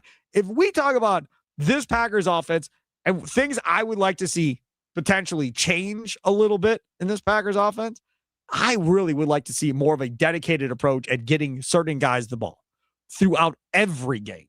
Not through, it's Matthew Golden's week. It's week 2. The next time it's Matthew Golden's week is week 12. No. It's Christian Watson's week. It's week 1. The next time he gets that many balls thrown at him is week 15. No. There has to be more of an approach of getting your best playmakers the ball. Now, I don't know physically how Tucker Kraft is going to look when he comes off of this injury. Sometimes it's the year after before you get back to where you were. But if Tucker Kraft looks good, Tucker Kraft and Christian Watson have to be your 2 main guys that you get going with. And then Matthew Golden and Jaden Reed after that are the next 2 receivers that you need to get going with in that aspect. But it's got to be consistently game in and game out. I don't care what defense this team played. Devontae Adams got the damn ball thrown to him. I don't care what defense they played. Jordy Nelson got the ball thrown to him. You have got to get back to that point of going, if you're Matt LaFleur, you got to bring Christian Watson and sit him down and go, look, man, I think you can be Devontae, Jordy, and have that type of production. And I'm going to work my tail end off this offseason to put you in that situation week in, week out, week in, week out. And then next in, Matthew Golden step into my office. I'm going to be honest with you, man. Watson and Kraft, those are going to be our main 2 guys that we're going to work with. You're going to be that next guy, you and Jaden Reed. And we're going to get you all 3 to 5 targets every game. In some games, it may be more, but you're going to get some balls thrown at you. And the more you do with it, the more opportunities you potentially can get throughout the year. But just communicate, make sure everybody understands that a good half or more of the targets are going to Watson and Tucker Kraft. Well, and I felt like when Tucker Kraft was on the field, he was the main target for Jordan Love in most of those games. While Watson was out. And I think when Christian Watson was on the field and when he was healthy, I think he was the main target for the Packers through a majority of those games too. I think they did a good job of getting those guys as the star players into that role. But at the same time, both those guys are going to be injured throughout the season. And I think that when you have injuries like that in the past with Jordan Love, the guy he's leaned on has been a Romeo Doubs in that situation. If you can keep him around for a cheap enough number, you might as well go out and do that. Unless, in my opinion, you have opinions of other people that come in and fill that role. And I know Matthew Golden, people are excited for him, but statistically and historically, it says it's not looking bright for him. So I think you have to find some kind of safety net otherwise. And a guy like Romeo Doubs that you already have in the room, that you already understand is the player like that, you have to keep that around. How many targets a game do you think Christian Watson should get if you're the true number 1 wide receiver? 6 to 7. Like at least per game. Yeah. 6 to 7. I think that's like my bottom line. Yeah. 6 to 7. Okay. So this is my thing. I think they deserve have a lot more than 6 or 7. Well, if he's sharing the field with a Tucker Kraft where you expect him to get to 6 to 7, I think at least 4 to 5 other guys should be getting around 3 to 4 targets in that situation too. So I'm gonna go use Puka Nacua because he's got Devontae Adams with him, right? Targets for him 11, 9, 15, 15, 12, 3, 8, 6, 8, 11, 9, 11, 11, 16, 10, 11. Playoffs come, and we have 18, 10, and 14. That's also their offense. That's what they do. That's not how the Packers run their offense. Hold on. Targets for Christian Watson. 4, 4, 4, 5, 7, 10, 4, 5, 6, 6, 7 in the playoff game. That is way too low. Yeah, it's just way too low. You've got to get him the ball more than that, man. You just do. But that's not Matt LaFleur's offense. It hasn't been throughout any of these Devontae seasons. Adams sure seemed to get the ball with Matt LaFleur's offense with Aaron Rodgers, did he not? That was Aaron Rodgers' offense, and you've admitted to that multiple times that he led into that. That's not what this Packers team is now. Listen to me. That is fine, and you are absolutely correct. That was more Rodgers than LaFleur, and it was a partnership. But maybe now is the time to go back and revisit some of that and go, hey, man, when we had a great receiver and we got him the ball, we were pretty damn good. And I think, correct me if I'm wrong, the goal on offense not baseball, but in basketball or in football, to get your best players the chance to score as much as possible. That should be the goal when you're designing an offense, regardless of what it is for. So if this is the case, you're not going to tell me Josh Jacobs is your best option and he needs to get the ball a ton. Does he need to get the ball? Yes, because you want a balanced offense. Absolutely. I'm with you on that. But when we start talking about spreading the ball around and this whole nonsense they've been talking about, we don't have a one. You've never given anybody the chance to be the number one wide receiver at this point. That is what I want to see changed going into next season, because I think from a talent standpoint, he can be the one.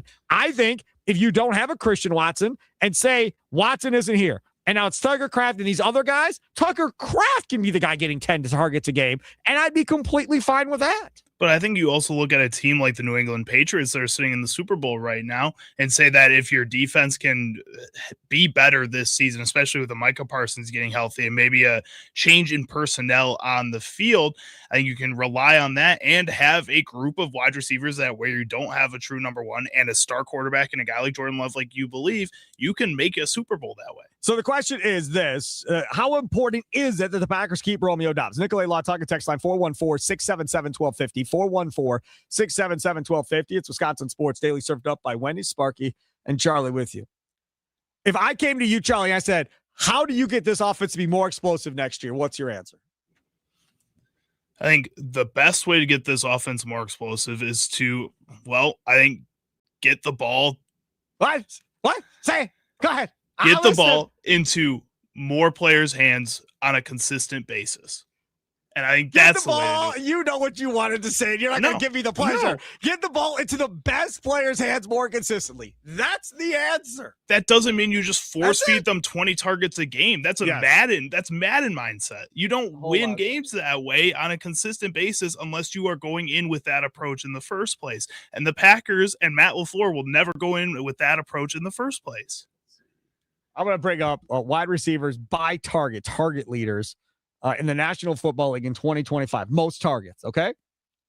I'm just curious to see what it looks like. Jamar Chase had 185 targets. 185. Amon St. Brown, 172. Trey McBride, 169. Puka Nacua, who we just said, they're doing their thing, obviously, 166. Jackson Smith-Njigba, whose team is in the Super Bowl, 163 targets also on the season. Like one of the least talented wide receiver rooms outside of Jackson Smith-Njigba this season. What does that have to do with anything? That means, of course, he's going to get all the targets in a wide receiver room. But so then are you arguing then that Watson isn't that much more talented than what else they have? I don't think he's that much more talented than a Tucker Kraft. And I think both those guys are going to share targets. I think that Josh Jacobs, yes, had a down season, but is still a talented player that's going to get run. Like you said, you have to get him the ball when he's out there on the field. I think that Jaden Reed, when he's healthy, and you saw that this season, that they like to get him the ball and like to use him in creative situations. I think there are other players. You just said you want Matthew Golden to get more run and get more of that target approach. You've got to see then you can't get Christian Watson that many targets then. You have to spread the ball around if you think it's talented enough. Let's go to Brian, south side of Milwaukee. You're next on Wisconsin Sports Daily, served up by Wendy's. What's up? Yeah, so Romeo Doubs, it would be nice to have him back, but I don't know if it's crucial to have him back. If he's not back, then obviously it opens up, significantly more targets for, some of your other guys that actually probably have a little bit more speed, a little more talent than he does to get downfield. You said, what do you do to get this offense? I think you have to be more aggressive with the passing game. You have to go down the field a little bit more.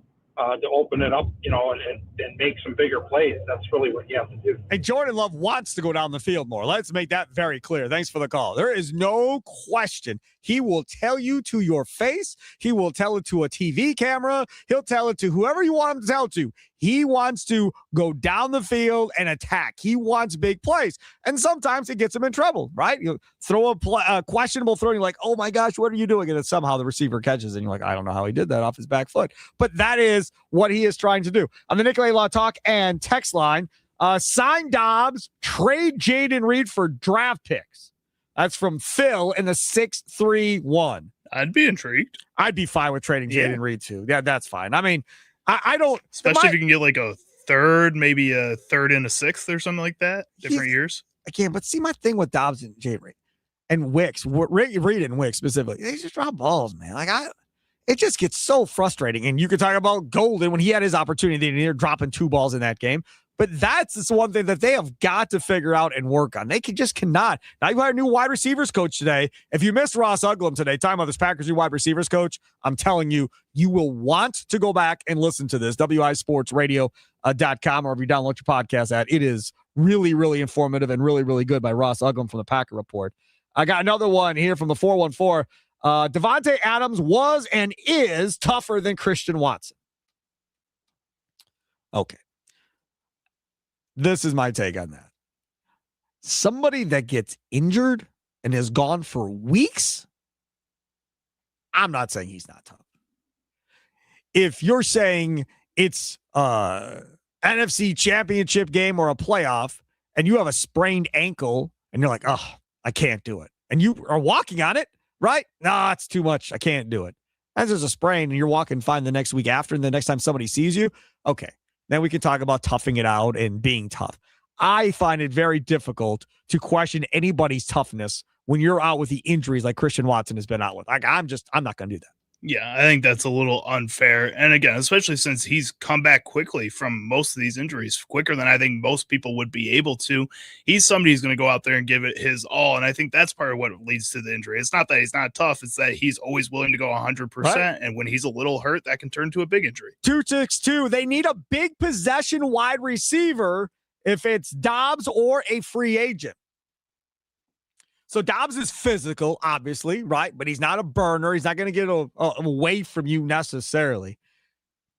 I don't know. Like if you go back to like the Brett Favre years, Chimura was that type of possession guy for you at the tight end position. I think to a degree, Tucker Kraft can be that possession guy, but also be that guy. Because think about this. How many times have you seen him drop it off to Tucker Kraft 3 yards away, breaks 3 tackles, and he's 15, 20 yards down the field? I think you already have that guy kind of in Tucker Kraft. Well, you do in Tucker Kraft, but the other guy I was going to say is somebody that kind of played that role, especially in a downfield role, if you want to talk about it that way. Luke Musgrave at the end of the season was kind of filling it in that type of role. He was the big body guy that was going to go for those jump balls when they did want to take those shots. It didn't always work out, but I think you saw him get more involved in that role. I know it's a little bit of a pipe dream. We talk about it with Lucas Van Ness and Musgrave all the time that, oh, this is the year that they're going to get more involved, but maybe it is the year they get more involved. But Musgrave just can't stand his feet. Baby giraffe. Catches the ball and just falls down. And I defended him through the year. I was like, hey, if he catches the ball 30 yards down the field, I don't care if he falls down right away. That's a big play. So if you use him in that way, using him in the way like you use Tucker Kraft and expecting him to break tackles and turn nothing into something. No, you're just not using him the right way. You can't use both those tight ends the same because they're not the same. From the 262 on the Nicolay Law Talk and text line, answering the question, how important is it that the Packers keep Romeo Dobbs? 414-677-1250, 262. I hate the, quote, have to go down the field, end quote, crowd. Do you realize that in order to go down the field, you need a 5 or 7 step drop that you need a block for, which we can't. Our problem this year is we didn't use the quick 3-step drop enough. I don't disagree. But they understand that has to be fixed. Now, whether or not they can fix it, I don't know. And we're going to talk more about this offensive line. I wanted to do in the first hour, and we didn't have enough time, so I didn't want to blow the topic. But tomorrow, we will definitely get into it. Tomorrow, we're going to talk about how do you suggest fixing the problems on the offensive line. So we'll get into that tomorrow. We'll do it in the 2 o'clock hour. We'll just leave it where I had it. We had it at 2:20, and then the first Bucks topic ran long. We only had like 5 minutes, so I didn't want to burn the topic. So we'll get more into that tomorrow in the 2 o'clock hour as far as how to go about fixing this Packers offensive line. Don't forget Potawatomi Sportsbook. That's where you're going to want to be for the game coming up on Sunday. There's not a better place. 2,000 square feet, Potawatomi Sportsbook kitchen, 48 beers on tap, dozen different specialty cocktails, unmatched food, homemade desserts and pastries. Go online, reserve your seat inside the Potawatomi Sportsbook right now. All you have to do is go to Potawatomi.com. Yes, there's a fee, but it goes towards your food and beverage.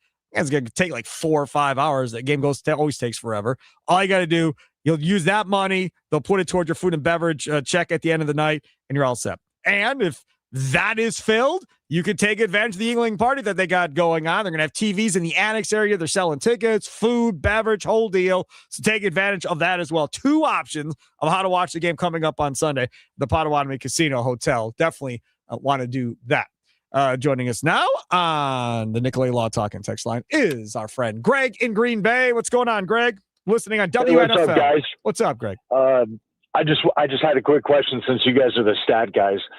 Out of the receiver group, who's got the higher yak? Because that to me is what's going to set an offense off. Well, it's Tucker Kraft by a mile for sure. Let's see. Let me see if I can find it here. I will look it up. But I would say Tucker Kraft. Yeah, Tucker Kraft, yards after catch was 344. Josh Jacobs was second, just out of kind of circumstance where he caught the ball at 304. Romeo Doubs is third, 163. And that's a big drop off between 1 and 2. Where's Christian Watson in that mix? Christian Watson is 5th behind Emmanuel Wilson. He has 118. So what you learned there is your wide receiver group not very good at yards after catch. Because there was a significant drop there to Romeo Doubs at 3rd. So that is something else to address, right? So when you look at it from that perspective, also you look at it from the idea of how much and where do you want to attack? If yards after catch isn't a big deal, then this whole playing underneath game and doing that type of stuff, you probably can't expect gigantic results. And that's why throwing down the field may make more sense. I think agreed. I think that's part of it. Or you go and you draft somebody that you feel like can be better than what you have at this point. Goody said that he's got free agent money, that he can go do what he wants to do in free agency. We'll have to wait and see how he gets to that free agency money, because it's going to have to be either redoing contracts, cutting people, extensions, whatever. Will they go sign that guy? We've got a guy that might just end up in Green Bay at some point. Thanks for the call. Do we have that audio? Yep, it's in my Sound of the Day folder. So coming up next, we're going to get the thing Sparky missed. There is a wide receiver that was damn good this season. Play on another team, but is getting recruited by the Green Bay Packers to come to the Green Bay Packers. We'll tell you who it is. And it's not just one person recruiting this receiver to come to Green Bay. There are multiple people recruiting this receiver to come to Green Bay. We'll tell you who that is coming up next. Wisconsin Sports Daily, served up by Wendy's, live from the Wisconsin Sports Radio Network studios, powered by the Potawatomi Sportsbook. Sparky here.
It's Wisconsin Sports Daily, served up by Wendy's.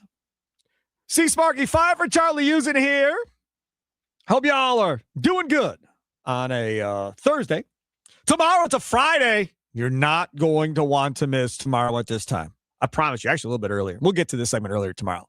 Follow the money. Austin Herdina with a game on the line Sunday. You're going to want to know all the stuff Austin Herdina, the Potawatomi Sportsbook manager, brings to the table tomorrow in this segment.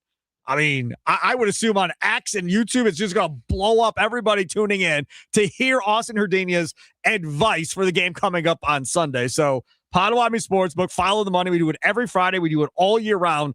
But, I mean, with all the prop bets and everything else going on Sunday, you got to be here tomorrow at this time to hear all about that. And Austin's the best in the game. Nobody better to listen to. Like you always say, wait in the parking garage. Oh, for the leadoff show. That dude is money in baseball season. I mean, he just does not miss. And he called the Bears every time. No matter how much I yelled at him and everything else. And yeah, he still made the pick. He didn't care what I thought. What story did Sparky miss talking about today on Wisconsin Sports Daily? Don't you worry. Sparky's got you covered now. Don't miss Milwaukee Admirals hockey this season. Don't just buy tickets. Invest in memories at MilwaukeeAdmirals.com. All right, time to get to things that we missed. I teased in the last segment about a wide receiver that's available, that is being recruited to come play for your Green Bay Packers. Okay? Now, the one that we know for sure, I can't open it up on my side over there, buddy. You're going to have to play it on your side. The one that we knew for sure was recruiting him was Micah Parsons, because we played that song the other day on the show that Micah Parsons, according to Pickens, was recruiting him to come play for the Packers and be a part of that Packers offense. And we laughed. Okay, Micah Parsons talking to everybody, riding around a scooter, whatever. So today on Up and Adams, Jordan Love joins Up and Adams. And we know Up and Adams. Kay Adams loves the Packers. So this is a great deal here because she is not going to ask about George Pickens and the Packers and all that after Micah Parsons started this. Check this out.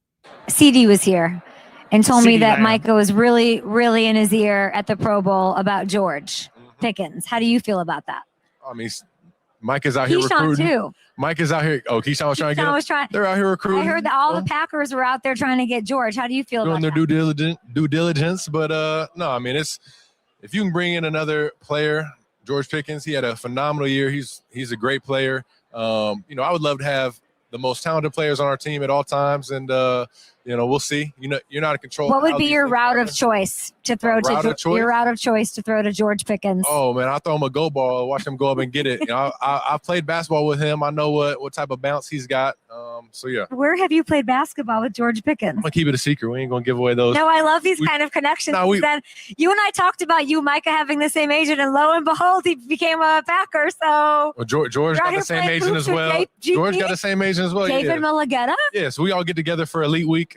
David brings us all out. We get together and do some cool things. Folks, George shout out Pickens David. to the Packers. I'm just telling you right now, this Packers offense. How do you get explosive, Charlie?